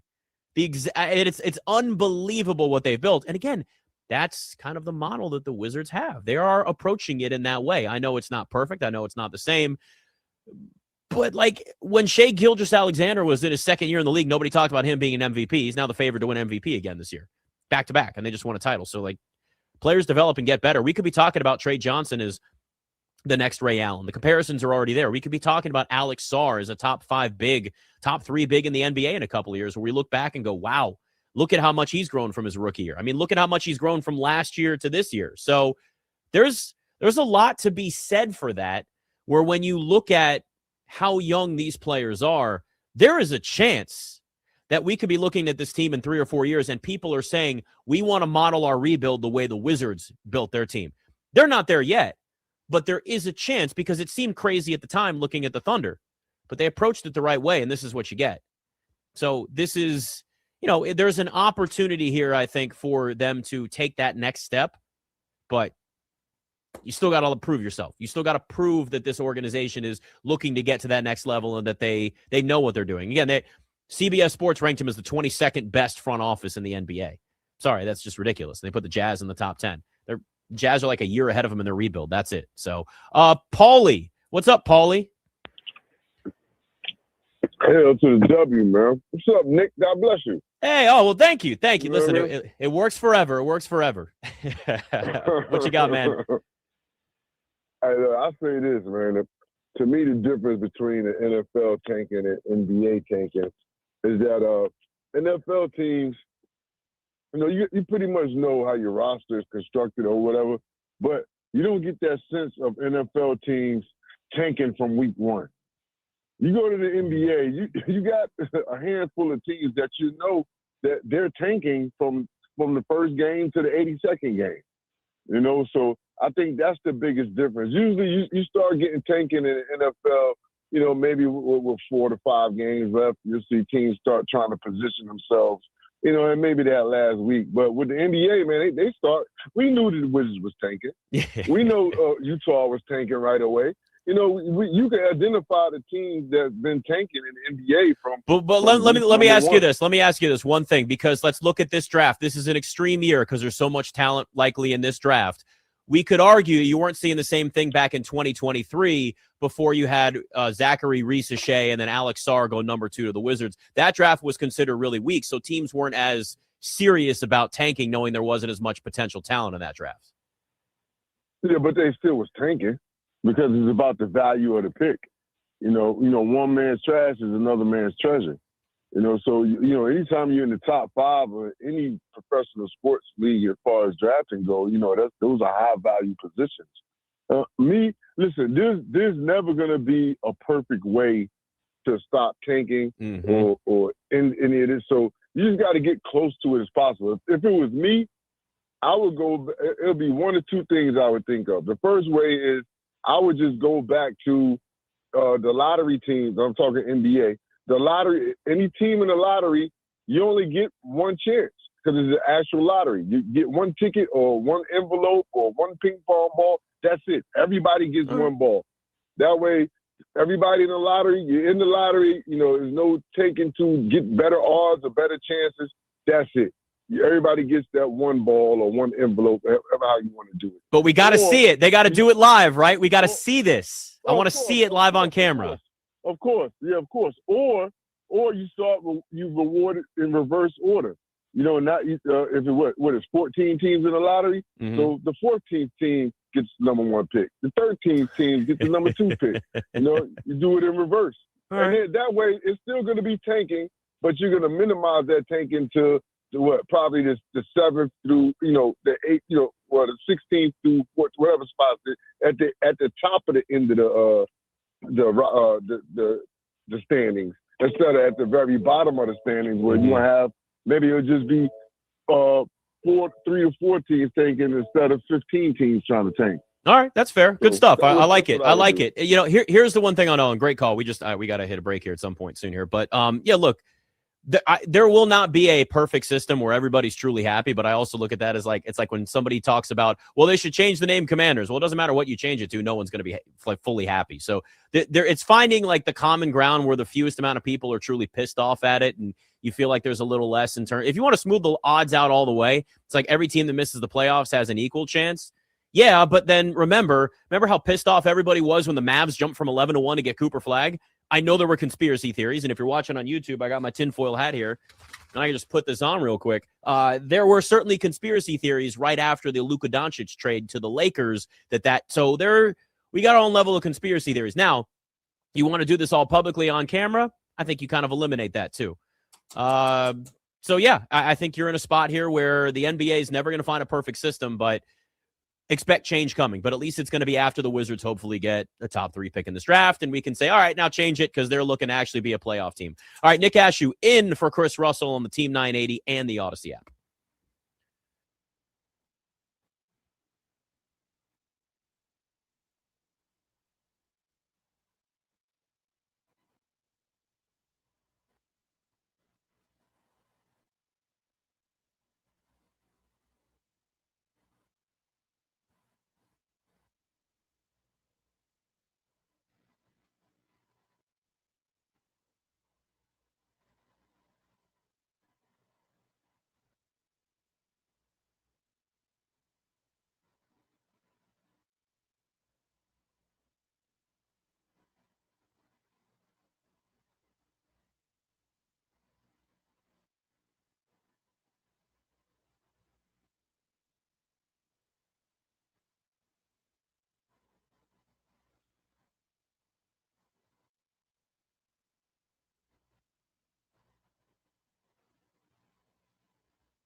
Nick Ashooh in for Chris Russell. I'm at Nick Ashooh on all the socials. We're streaming on YouTube too.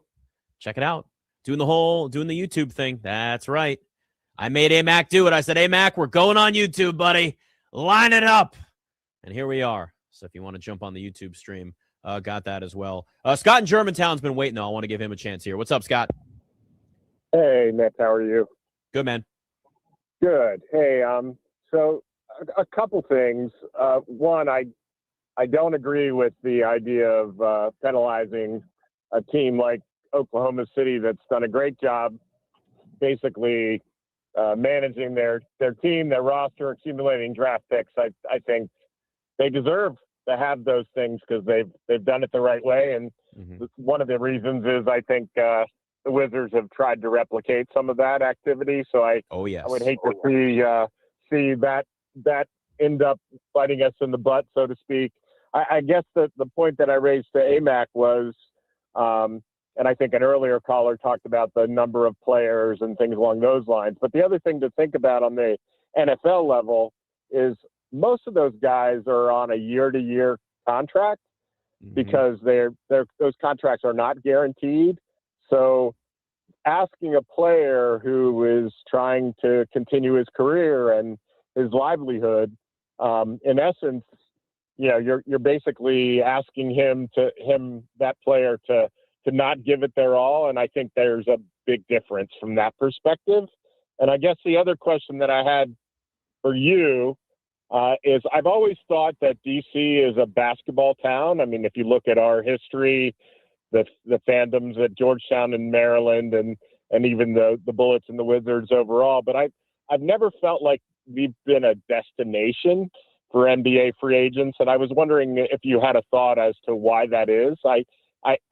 I think maybe it was Mr. Poland and just the way that he ran the franchise and maybe his willingness to go after those players. But I was wondering if you had a perspective on that as well. And I'll hang up Scott, and let you speak. Boy, do I ever, Scott. Thank you for bringing that up. Good stuff.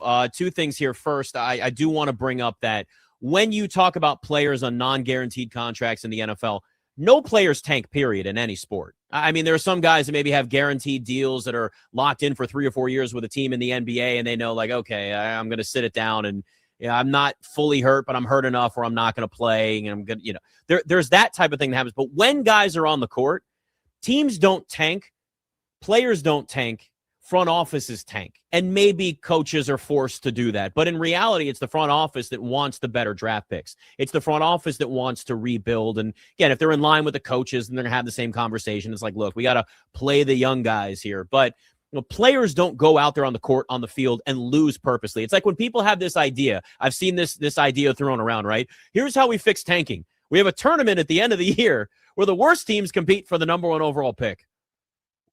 That's so ass backwards, it's unbelievable. This idea that, like, then young guys that maybe might not be with the team next year, it's like, go out and win this so we can draft somebody that might take your position. It makes no sense. Also, the NBA, we got enough tournaments. I like the NBA Cup. I love the play-in tournament.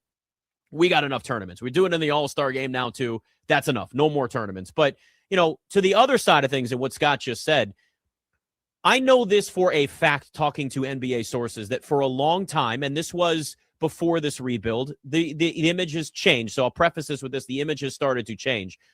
For the longest time, the narrative around the Wizards was they were always playing second fiddle to the Capitals in terms of focus and desire, and that ownership cared more about hockey than basketball.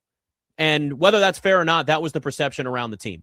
Now, we're obviously seeing this groundswell of excitement around what's starting to be built there, and an understanding that they have a real true rebuild. Because remember, for the longest time, and I said it on my previous runs on this before I went and did that betting show, that anyway, we'll just move on from that. I got some chills. I begging the Wizards for years to trade Bradley Beal because it was keeping the team in NBA purgatory. And you're paying him this max contract after max contract after max contract. And what are you getting? Play-in tournament every year. At what point were you just going to pull the ripcord and say, we got to start from scratch? That shows people around the NBA, when you're doing that you don't truly care about winning. Everybody understands in the NBA that you have to bottom out or spend a ton of money in free agency to build a team that's a winner. And really the best way to do it is to build the way the Wizards are doing now, the way the Thunder have built the team that they have there.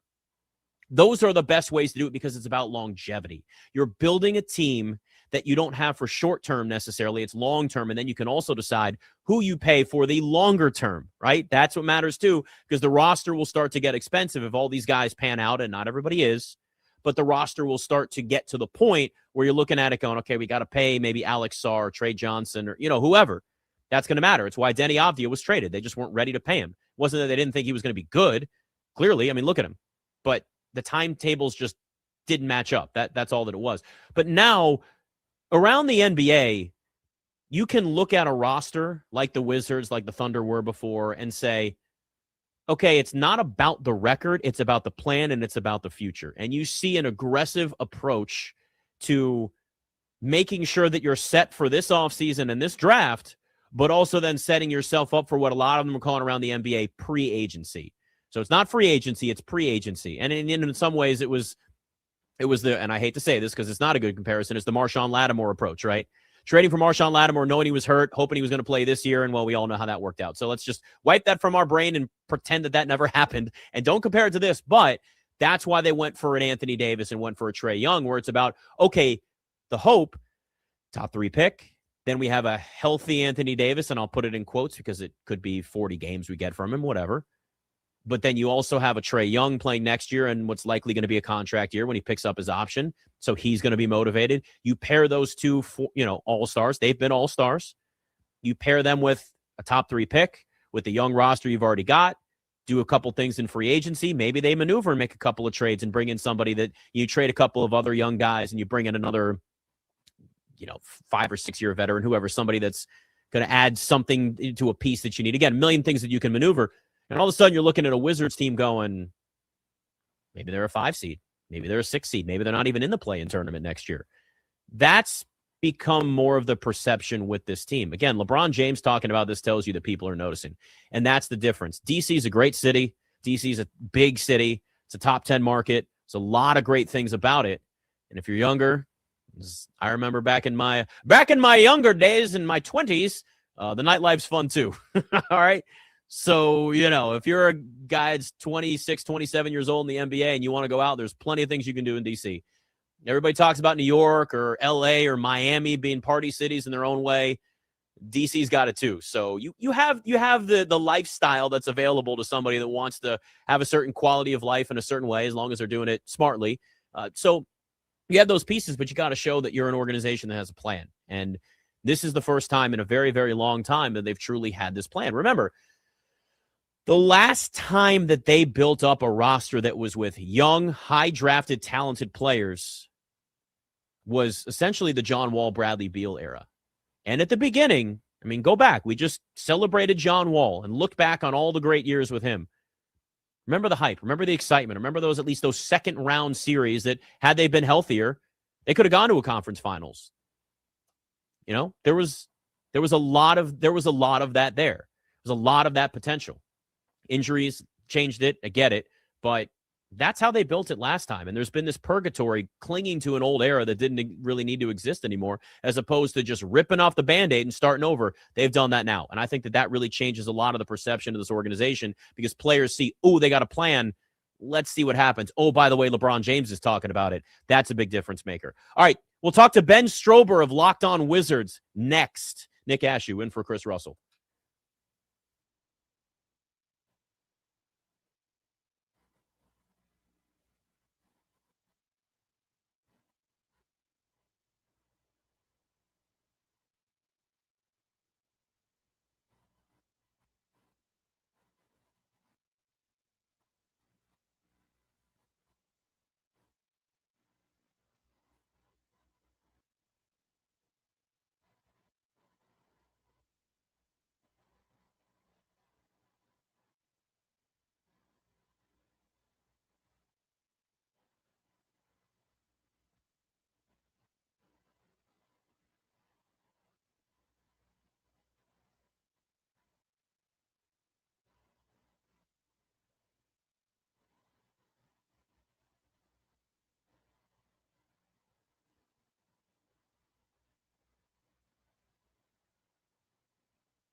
Nick Ashooh in for Chris Russell.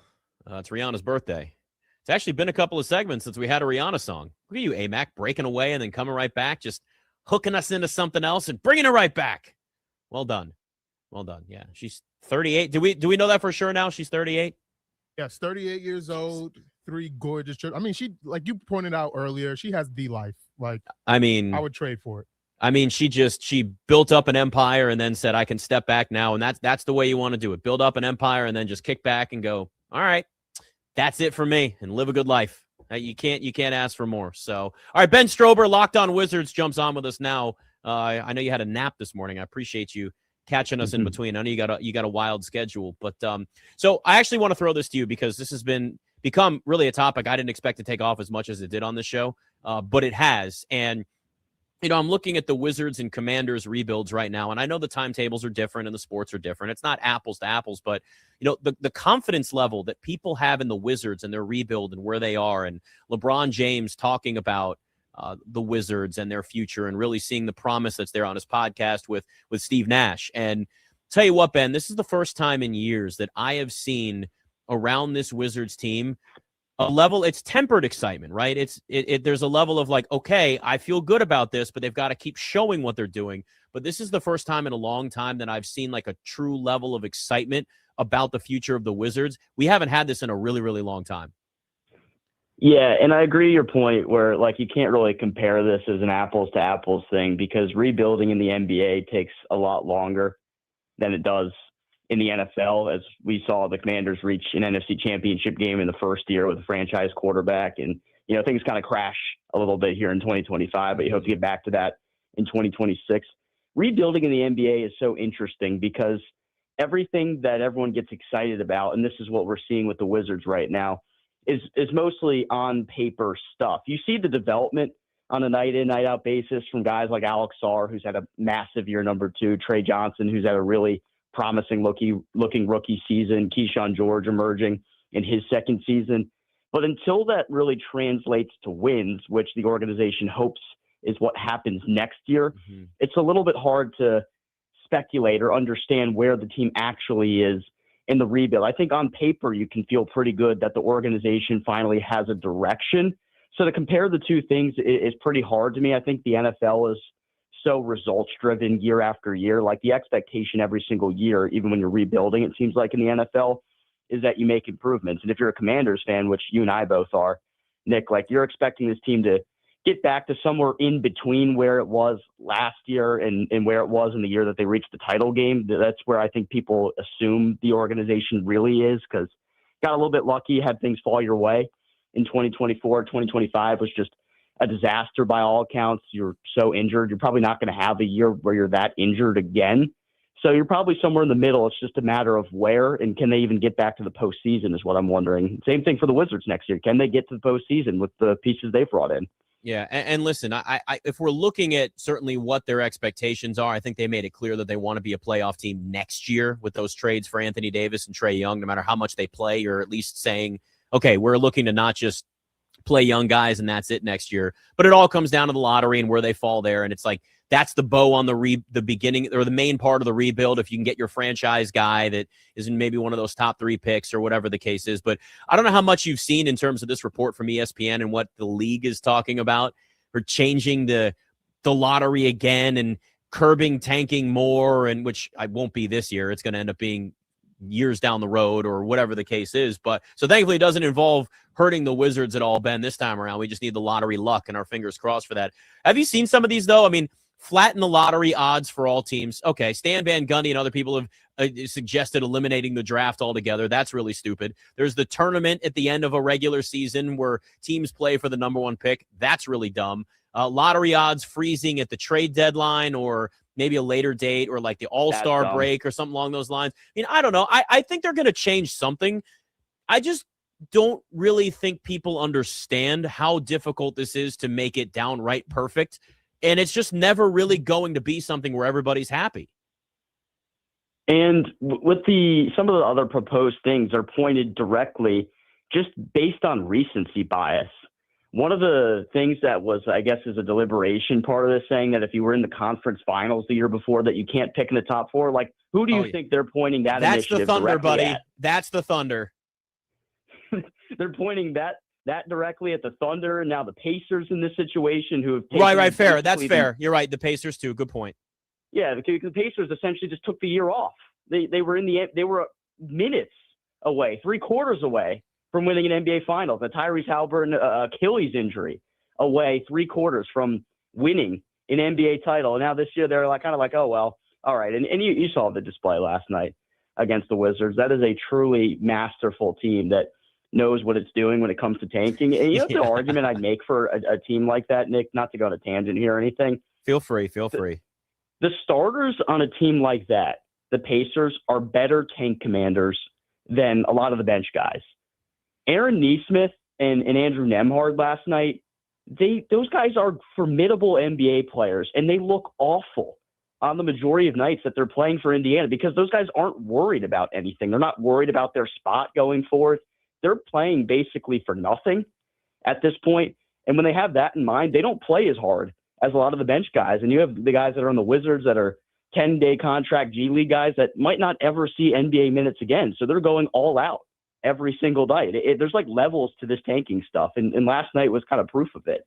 Yeah. I look, the best way is for a team to be really bad, get a great player, and then start to trend upward every single year. Like, that's the goal. And I think what people do forget, well, there's two things here, and it kind of goes off of what you said, Ben, a little bit there, talking to Ben Strober, Locked On Wizards, Nick Ashooh in for Chris Russell here on the team. When you look at one, players don't tank, teams tank, but when players have guaranteed contracts, sure, they're like, I don't have to put in as much effort. I was talking about this before, but you're not going to have players that are going to go out there who have a chance to lose their roster spot, that are getting an opportunity, not play hard. That doesn't exist. But front offices are like, look, I think we can just probably rest everybody up for next year, play younger guys or whatever the case is. I think that's something to keep in mind with all this, is that it doesn't, like, that's how this essentially goes, is that it's not everybody that's in the mode of tanking, but really organizations make more money and benefit more when they're winning games. So yes, are there bad rebuilds? Are there lazy rebuilds? Are there half-ass rebuilds? Sure. But in the end, every organization at some point, even if you have bad ownership, wants to win because you make more money at least. That's the bottom line with this whole thing. And it's not surprising that you bottom out for 3 years if you're Washington here. And there's an expectation next year that they're going to be a lot more competitive. And, that's going to lead to selling more tickets. The season ticket prices went up last year. They're going up again this year. So, there's really going to be some heightened expectations, because I know there's a lot of Wizards fans right now that are super frustrated that the season ticket prices have gone up. I think I saw an article courtesy of Bullets Forever. Somebody cited that their season ticket prices had increased 233% in the last 13 years, where the teams had 4 winning seasons. So, it's tough. It's tough to sell tickets when you're not winning at all.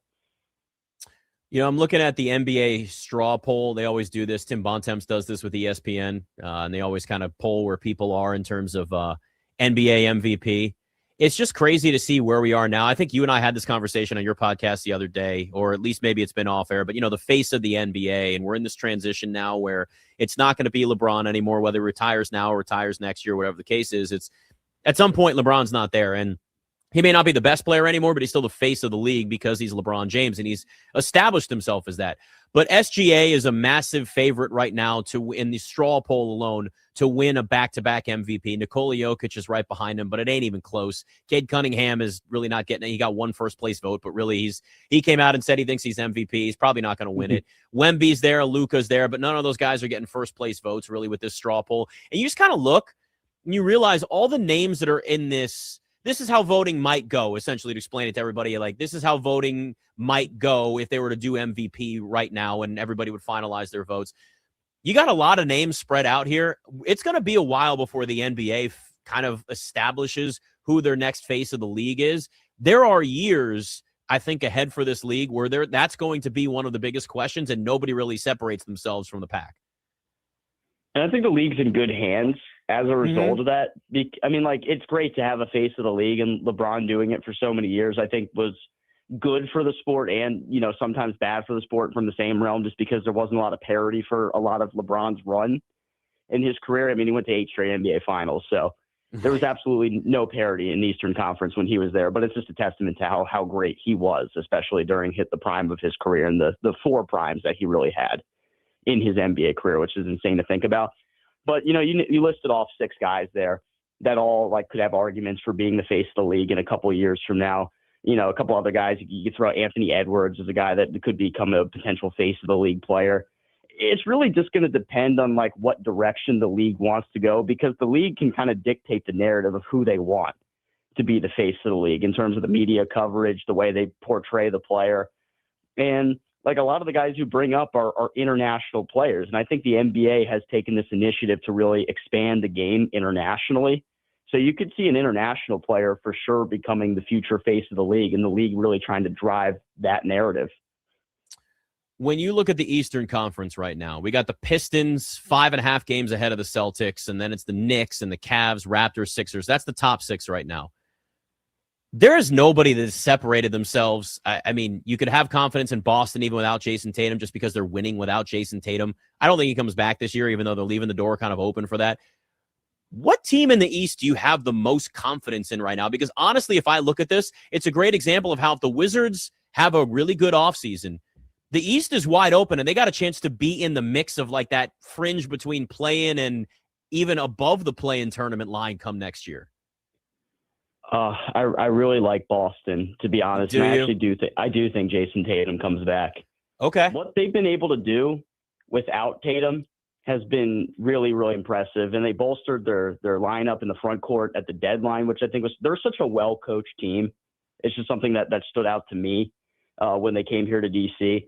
And I think that matters a lot. And obviously, Detroit is an easy pick. They've been winning the Eastern Conference the entire season. They put belt to butt on the Knicks every single time they played this year. Cade dropped 42 on them last night or something like that. Yeah. So that's a team you could see making a run. They might be a little bit inexperienced. It's a Boston team that already has the championship pedigree, and I think that is valuable.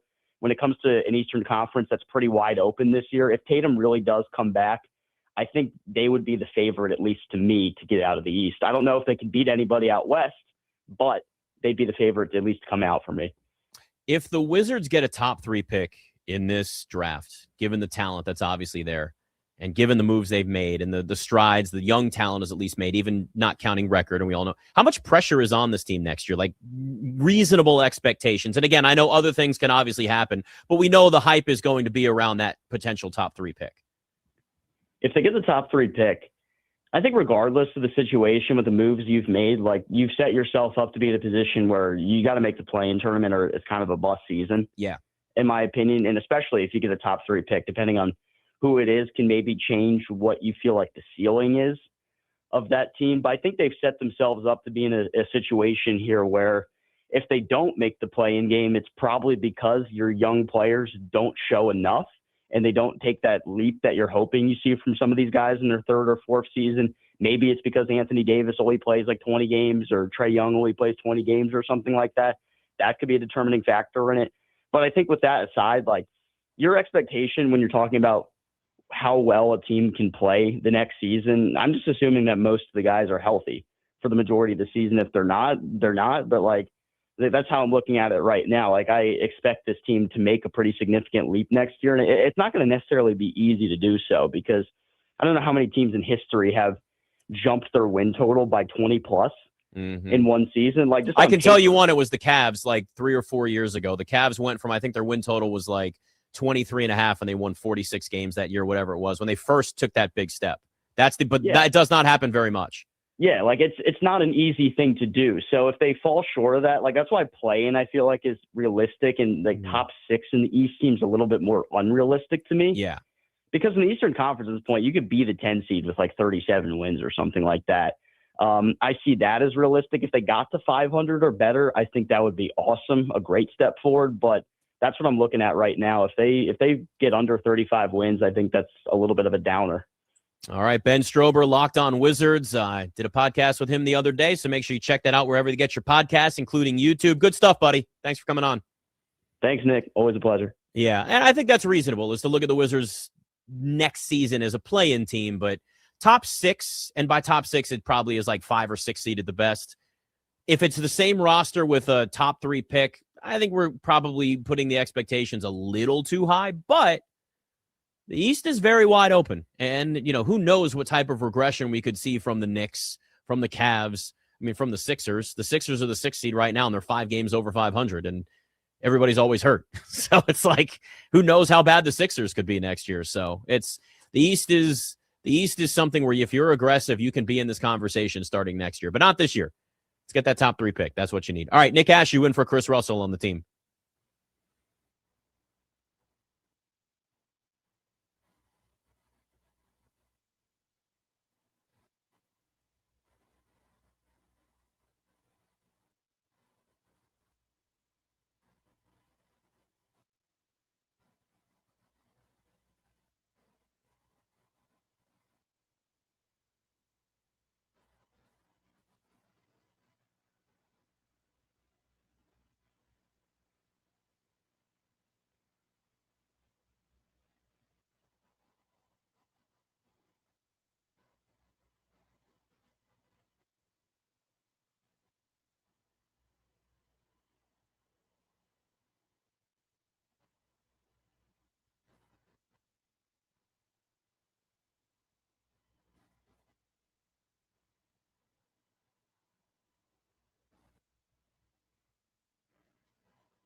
Nick Ashooh in for Chris Russell on the team, the Odyssey app, at Nick Ashooh on all the socials. Good stuff from Ben Strober. Yeah, just always remember that players on the court don't tank. Teams, on the other hand, front offices, they've got their eye on the future. And when everybody's in line, kind of like look at the NBA standings right now. It's very obvious the teams that do not want to win games. The Pacers are 15-41. And they made sure to lose to the Wizards. The Wizards are 15-39. The Nets are 15-39. In the West, the Pelicans are 15-41. The Kings are 12-45. You got the Jazz who at 18-38. You're like, oh, are they trying to win games? Yet at the same time, you've got the Kings who have lost. Let me just repeat. The Kings have lost 15 straight games right now. And the Mavs have lost 9 in a row. They're trying to get back in the mix. They're like, we just got Cooper Flag. Let's see if we can jump in the lottery again here. It's a crowded lottery. And look, everybody knows the goal. Everybody knows what they're trying to do, including the commissioner. But man, it is I do whatever you can as a Wizards fan to get all the luck you possibly can. All of the luck you possibly can, because that's what they're going to need. You got a lot of young talent, though, and you've got an organization that's gaining a lot of respect. I mentioned this before, and I think this is something that's really important to keep an eye on, is what the public narrative is, what the national narrative around the Wizards is as we get into the offseason, especially if they have a top 3 pick like that. This was LeBron James on his podcast with Steve Nash looking at the future of the Wizards. But I'm interested to see, what they do and how it all comes together. With AD, obviously we know the talent level is out of this world. Yeah. And, Trey, with his ability to play pick and roll game, his ability to shoot the ball, his lob threat. I love the young kid from France that they have on their team too. We just played him. Sar. We just played him 2 weeks ago. Great touch, great feel for the game. Love the kid George as well, young kid, pretty good player, and then also the rookie kid that they got from Texas, Trey Johnson. I think it's gonna be tough. Every year they have some pieces. And I think for the first time in a few years, we can say that Washington has picked back some pieces. Right. So it's going to be interesting to see what happens. I mean, on paper, Washington's interesting because, like, if you look at, Trey's weakness would be defensive impact.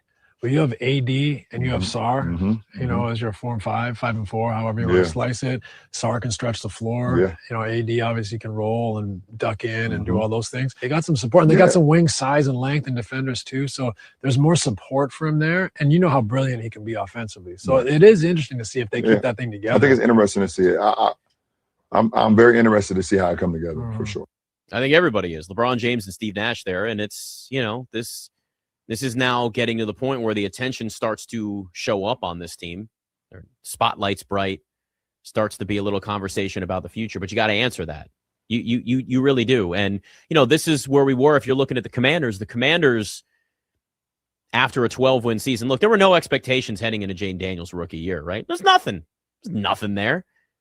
You win 12 games and people are like, whoa. And I mean, I was doing a national show at the time, and they were a national topic. And that's rare. It's been a long time since any team in Washington was a national topic and something like that. And we got it and went, whoa, look at where we are. Now, a lot of people expected some level of regression, tougher schedule, roster wasn't going to be exactly the same for the Commanders. So you hit this 12-win season and think, maybe like 9, 10 wins. So you've got to be able to keep that momentum if you're looking to show to free agents and to other maybe coaching candidates or anybody involved in the organization, obviously the fan base, that you're building towards the future and it's about a long-term build. And that's what's so important, because it's easy to be a firework, right? It's easy to be that quick flash of having one season in any sport. It's not just the NBA. It's not just the NFL, but you can have that one fun season and then disappear from relevance again, and you're just a one-hit wonder.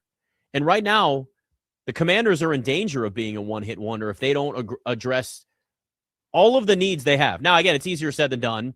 I know they've got money, but you got to spend it wisely. You've got to have free agents want to come here, and by all accounts, they're certainly a much more respected organization now that Dan Snyder's gone. So it should be a little bit easier to get free agents in on quality contracts versus you got to overpay so a guy gets an extra deal like Bruce Smith or Mark Carrier or Albert Hainsworth or whoever like all of those bad free agent signings that they had, although Bruce Smith was okay.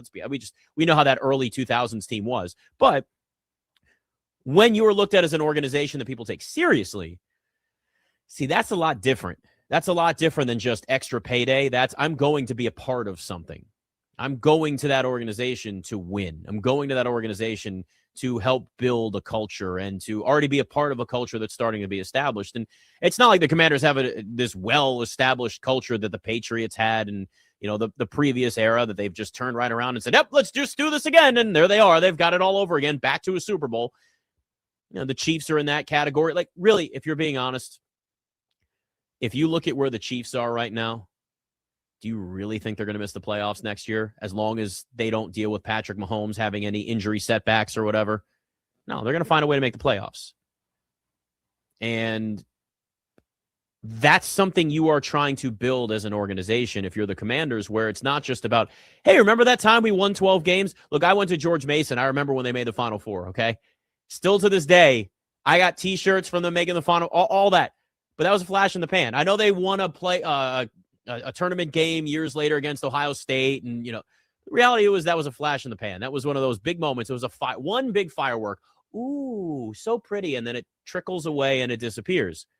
But you want to build an organization that looks like the grand finale of fireworks, right? Over and over and over again, successes and consistency and, ooh, another year. Ooh, more success. Ooh, like that's where we want the Commanders to be, right?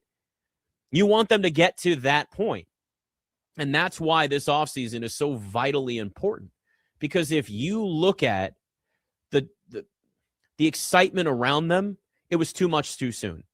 That was the single firework. That was just the one big, ooh, and that's it. They got all these nationally televised games, and they were horrific on all of them. Yes, they had a lot of injuries. Yes, they proved they didn't have any depth. And yes, Jaden Daniels barely played, and when he was out there, it didn't look like Jaden Daniels. And the offense was hurt, and the defense was terrible. There's a million bullet points as to why the Commanders won 5 games last year. But now you've got to build on that momentum because you can take it back. But they do have to be aggressive this offseason. And because it's organizations, players, anybody, coaches can say, we don't pay attention to the outside. No, we don't listen to what people say. Yes, you do. It is impossible in the world we live in today to not know what people are saying about a team, about a player, about a business. It is impossible. You can get yourself off every form of social media. As an athlete, it's still out there, and someone's going to tell you. You think you're not going to have a buddy that's going to send you a tweet, send you something that was on Instagram and be like, you see what they're saying about you? Of course, it is impossible to avoid that.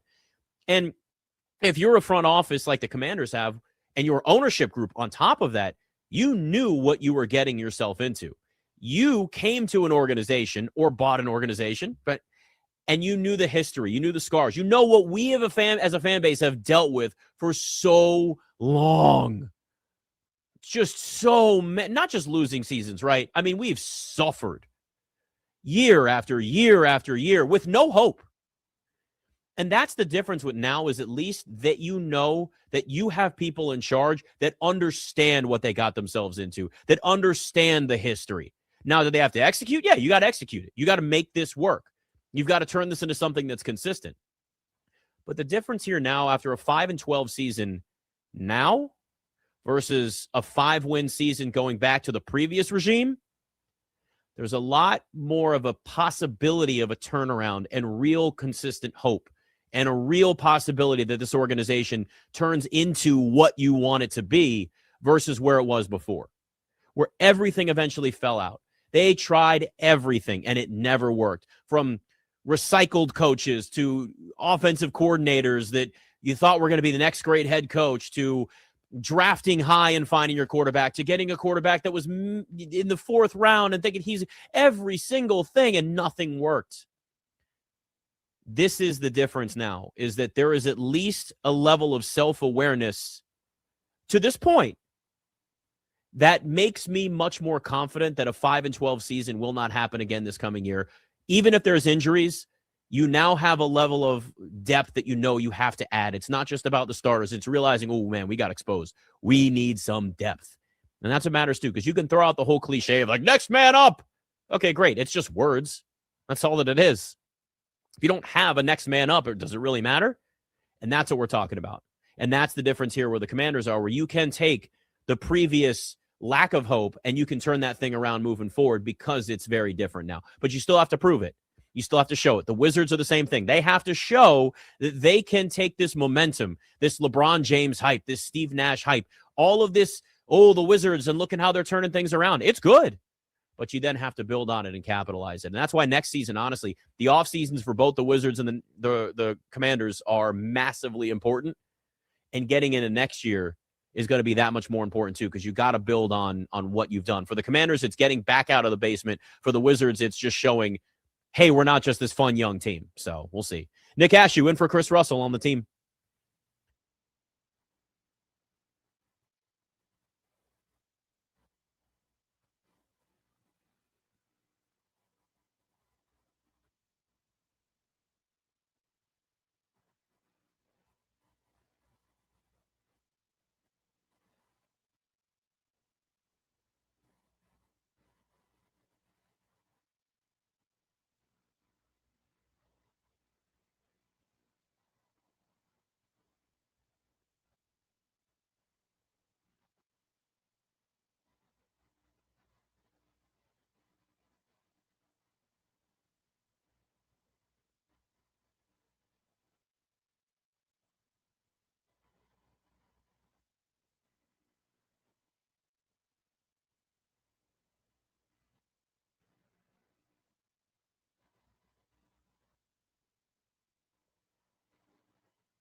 Nick Ashooh in for Chris Russell. At Nick Ashooh on all the socials. Rooster will be back on Monday. I got my Westwood One show tomorrow morning as well. Make sure you check that out. 6 to 8 a.m. though, bright and early. But it'll be streamed all over the place. You can get it where you get your podcast. You got all those things. So I'm back Sunday as well on the Fan. Yes, the Fan, 10 a.m. Good God, my schedule is all over the place. Million things going on. We're at this point now where it's a weird transition in the NFL, where you get out of the Super Bowl and it starts to be about, well, some of these new deadlines on the calendar coming up, and you've got the deciding on franchise tags, which don't worry, the Commanders don't have anybody they need to franchise tag. Thankfully, this offseason, we're not talking about transition. Jeez. Can you tell AMAC it's been a long day? I was going to merge transition tag and franchise tag together, which I know Chris Russell is a big fan of the transition tag, as he's talked about many times. I mean, good God. I'm so glad we don't have to have this conversation, but you now have to focus on that. And then free agency opening on March 11th, even though the conversations have already had, and then there's some potential for some trades and then the draft. But it's still kind of that lull where it's a lot about the potential, the recruiting, the conversation about, well, what if we could get this guy over here? And by the way, this stuff happens behind the scenes. The whole concept of legal tampering in any league is complete crap. It's just tampering all the time. It always happens. But Jaden Daniels has made it very clear that he at least wants one former college teammate to be in the burgundy and gold come next season. And, I mean, if you listen to this right here, it is so obvious he is campaigning to bring in some of his guys. Building the offense together, maybe adding new pieces. You guys added Josh Connolly last year, Laramie at the tackle spots. Pretty exciting stuff. You had Bill at running back, just one name. You get Jaden Daniels, but he just gets Bill apparently. Is there something is there one little thing that you might want to add on, like a player type, maybe a little message to your bosses, this is what I like to throw to. We talked last year at Arizona State and at LSU. You had a bunch of cool receivers, but is there one type that you maybe want to add on? Yeah, there's a couple of individuals that are out there. Maybe somebody from Arizona State in my past. Okay. Lives on the West Coast. Yeah, there's most definitely. There's people like that out there. I don't want to get too much. No. But, when that time comes and, hopefully we can sign those type of players. Okay. No, thank you for saying that. Now, that was on Pro Football Talk. Now, that was during the Super Bowl. I get it. That audio has made its rounds a little bit. But the reason why I bring that up again is because if you look at where this organization is right now, and if you look at the free agency, the potential free agents that are out there, you have an opportunity to bring in a Brandon Ayuk, who is a former teammate of Jaden Daniels in college, who has been campaigning for them to play together since before Jaden got drafted, it feels like, which it actually might have been that long.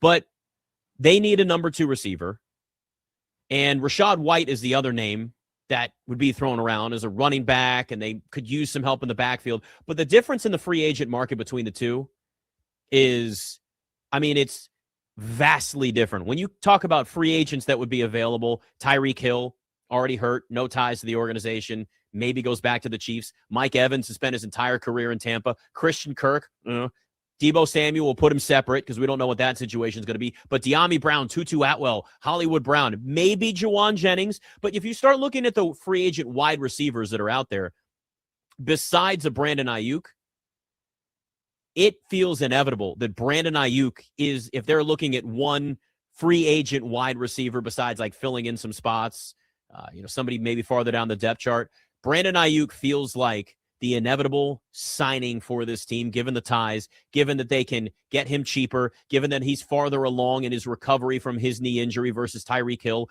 who's now dealing with more issues and might not even be ready for the start of the season anyway. Because the running back side of things, if you're the Commanders, this is one of the few times where you could actually splurge a little bit on running back. Now, I know there's always the narrative of, oh my God, how can you spend any money on running backs? Well, here's the thing. There's this article right now on ESPN.com talking about Jahmyr Gibbs' historic start in the future with the Lions and all that. Running backs actually do matter in the NFL. They just can't be a single one-dimensional running back. You can't be just a north-south runner. You're not going to have that level of value. If you can be Maybe not to Jahmyr Gibbs' level. I mean, he is unique in that sense. Bijan Robinson's in that category too, but I'd put him below Jahmyr Gibbs at this point now. When the Lions and the Falcons drafted Jahmyr Gibbs and Bijan Robinson, people laughed. First-round running back. They're so stupid. Oh, they're pretty good. Yeah, because they're also receivers. They can be used in a bunch of different ways. They're versatile. They're not just running backs. I've always said this. The rebirth of the big in the NBA brought back bigs that play like Nikola Jokic or Victor Wembanyama. Totally different. But the big is back in the NBA. It just looks different. The running back is on its way back in the NFL too. You just have to be a running back that's more than just a traditional run it north-south power back, to be somebody that really can contribute in a meaningful way. And the Commanders have a lot of cap space. Now, you got to spend your money right. But if you're looking at the free agent market for running backs versus wide receivers, this is the one time where you shouldn't feel bad, or you shouldn't be mad or frustrated or weary if they spend money on some of these running backs that are in the market because of their age and because of all the cap space the Commanders have. Now, you do have a lot of needs, but you're not going to be able to address every need this offseason because you also have to get players to want to come there. And some may find better deals, better opportunities in other places. But if you look at names, look, Breece Hall isn't even 25 years old yet. Honestly, I'd give Breece Hall a 3-year deal. I'd maybe even give him a 4-year deal. And if you look at the last 2 Super Bowl teams, I mean, Saquon didn't play well in the Super Bowl, but on the way to the Super Bowl, he was their biggest piece. And then last year we have I'm blanking on the name, but the Seattle running back, he won MVP. So yeah, Kenneth Walker. Yeah, I mean, that guy looks like a monster too. Yes. I saw his workout plan. I would sign Kenneth Walker too. And again, we're talking 3, maybe 4-year deals. And I get the last year of that deal could be iffy, but you're not going to have the last year guaranteed anyway. Yeah, 100%. I just think you need that in order.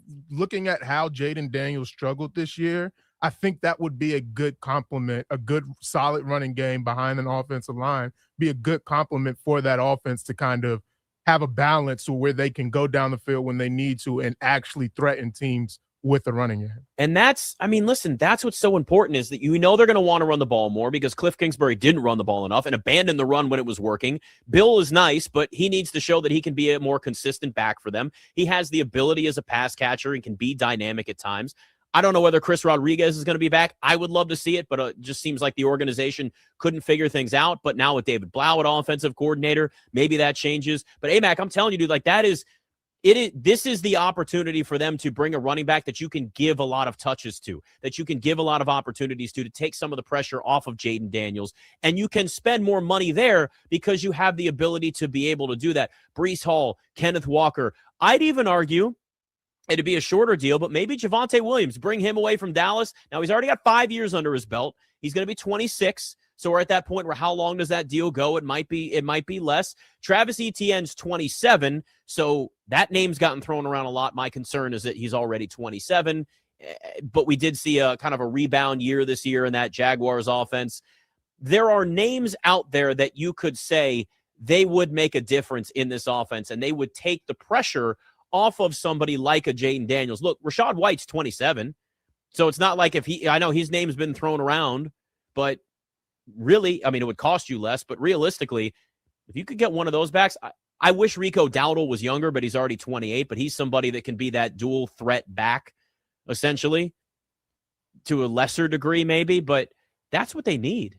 They need another running back in that backfield that has already established themselves as a legitimate running back in this league, but also somebody that you can trust to do multiple things and still allow Bill or somebody else you draft or Chris Rodriguez or whatever. Because Austin Eckler going to be 31, torn Achilles. Do we really think he's back at this point? Maybe they bring him into camp if he's healthy, but Austin Eckler might not play in the NFL anymore. I mean, a torn Achilles for somebody like that, that's a tough injury to come back from. So running back is the spot where you can, in a rare moment, splurge. And it's a perfect position in a perfect situation with somebody like a Breece Hall or a Kenneth Walker. And again, other teams are going to have the same idea too. And they may look at another offense that might bring more to the table for them in, say, Denver, right? Where backs have certainly had a lot of success under Sean Payton in the past and other offenses like in New Orleans. And, so it's also guys wanting to come to this organization. And if I'm a running back, Is it going to be about the money, or is it going to be about what the offense is going to look like too? Because you don't know what David Blau's offense is necessarily going to be. You can have the conversations, but what does it actually look like? So, yeah, if I'm the Commanders, this is the one time you could splurge on running back. And we just got to stop thinking that running back is dead in the NFL. A certain type of running back is not as valuable as it used to be. But, I mean, Jahmyr Gibbs, again, like, you watched him play in college, and this guy could be amazing in the NFL. And the Lions saw it. And the Falcons saw what Bijan Robinson could translate to the next level, and it's paid off. More for the Lions, sure, but that's because they've got better offense. They've had better offensive coordinators. Bijan Robinson's done a lot in Atlanta too. So I know there's not a lot of them, and Christian McCaffrey's been doing this for years. But again, another example, Christian McCaffrey. If you're a young high school running back right now and you can't catch a football, you better learn how. Get on that jugs machine like every day. Figure it out. Stand there until your hands have blisters, because if you can't catch a pass, you are going to be far less valuable in the NFL. And on the other side of things, if you're a good pass-catching running back, I mean, you could end up being more of a slot receiver and prolong your career. Christian McCaffrey could be used more as a receiver down the road and play an extra few years just because he has that ability. And we'll see what happens with Jahmyr Gibbs and Bijan Robinson as time goes on. But if I'm the Lions, I'm locking up Jahmyr Gibbs. You can give him a big deal. If I'm the Commanders, I'm going after one of these running backs and really trying to shore up that backfield, because you're going to need that. All right, Nick Ashooh in for Chris Russell on the Team 980 in the Odyssey app.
Nick Ashooh in for Chris Russell. Doc Walker coming up next. The legend. Have a good show, Richard.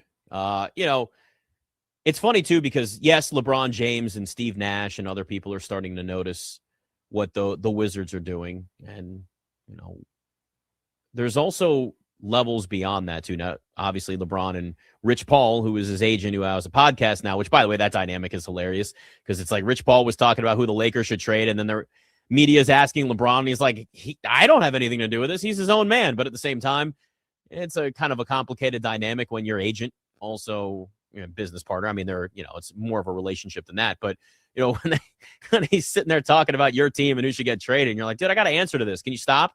But it is what it is. We're in a world where everybody's got a podcast now, and sometimes things are said. But it's not just about what the Wizards are doing right now and what you're seeing. It's also about that important word that we talk a lot with the Commanders, right? Culture.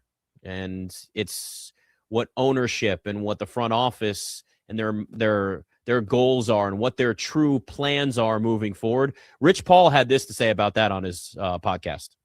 When you look at Washington, and I keep going back to this, medical, strength and performance team, family, right? Those three things outside of the play are extremely important. And I can tell you firsthand, and I don't know what's going to happen this summer. I'm just talking. But I can tell you firsthand, those are three things. Those are tier one with the Washington Wizards. I know that for a fact. Ownership, another tier one. Right. So you have 4 tier one things that they can actually control. So it's a franchise heading in the They right can direction. actually control. Now, obviously, if you're making a draft pick, if you're making a trade deadline moves, free agency moves, what you hope for is for those things to come to fruition, and you need a little luck on that side, and you need a lot of different things to come into play. But if it does, and that's it. There are a lot of pieces. We recognize that. But Rich Paul is right that if you have some of those things that you can control and some of it is changing the narrative too. It's changing the narrative around the fact that in the past, it didn't feel like there was a true commitment to winning. It was that mediocrity was fine. And it doesn't feel that way now. And and this is the thing too, is it's not just what you see on the court. It's what people like Rich Paul, LeBron James, NBA circles, the conversations now about where this thing could go. It's a difference maker. Now, it's not a guarantee. Again, like you can screw this up very easily, but if this young core stays healthy, you add a little bit more. And remember too, like it's not just going to be about a situation where if you're looking at having all of these young players and you end up adding that one star with a top 3 pick, there's still other pieces you're going to probably want to add. They might move off of a couple of young guys, make a trade for somebody that's got 5 or 6 years experience, whoever that is. Not a star necessarily, but somebody that can add sort of a veteran presence that's there. That's a difference maker too.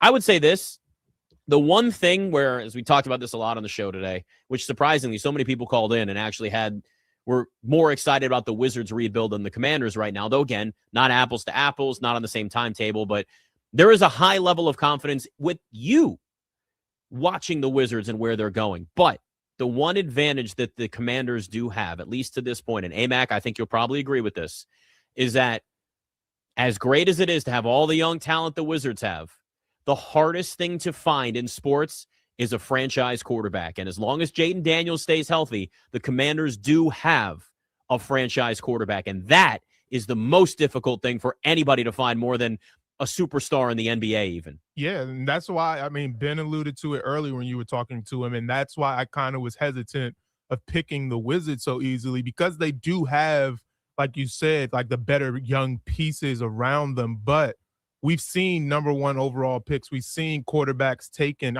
Even in his draft class, how many of those quarterbacks have panned out?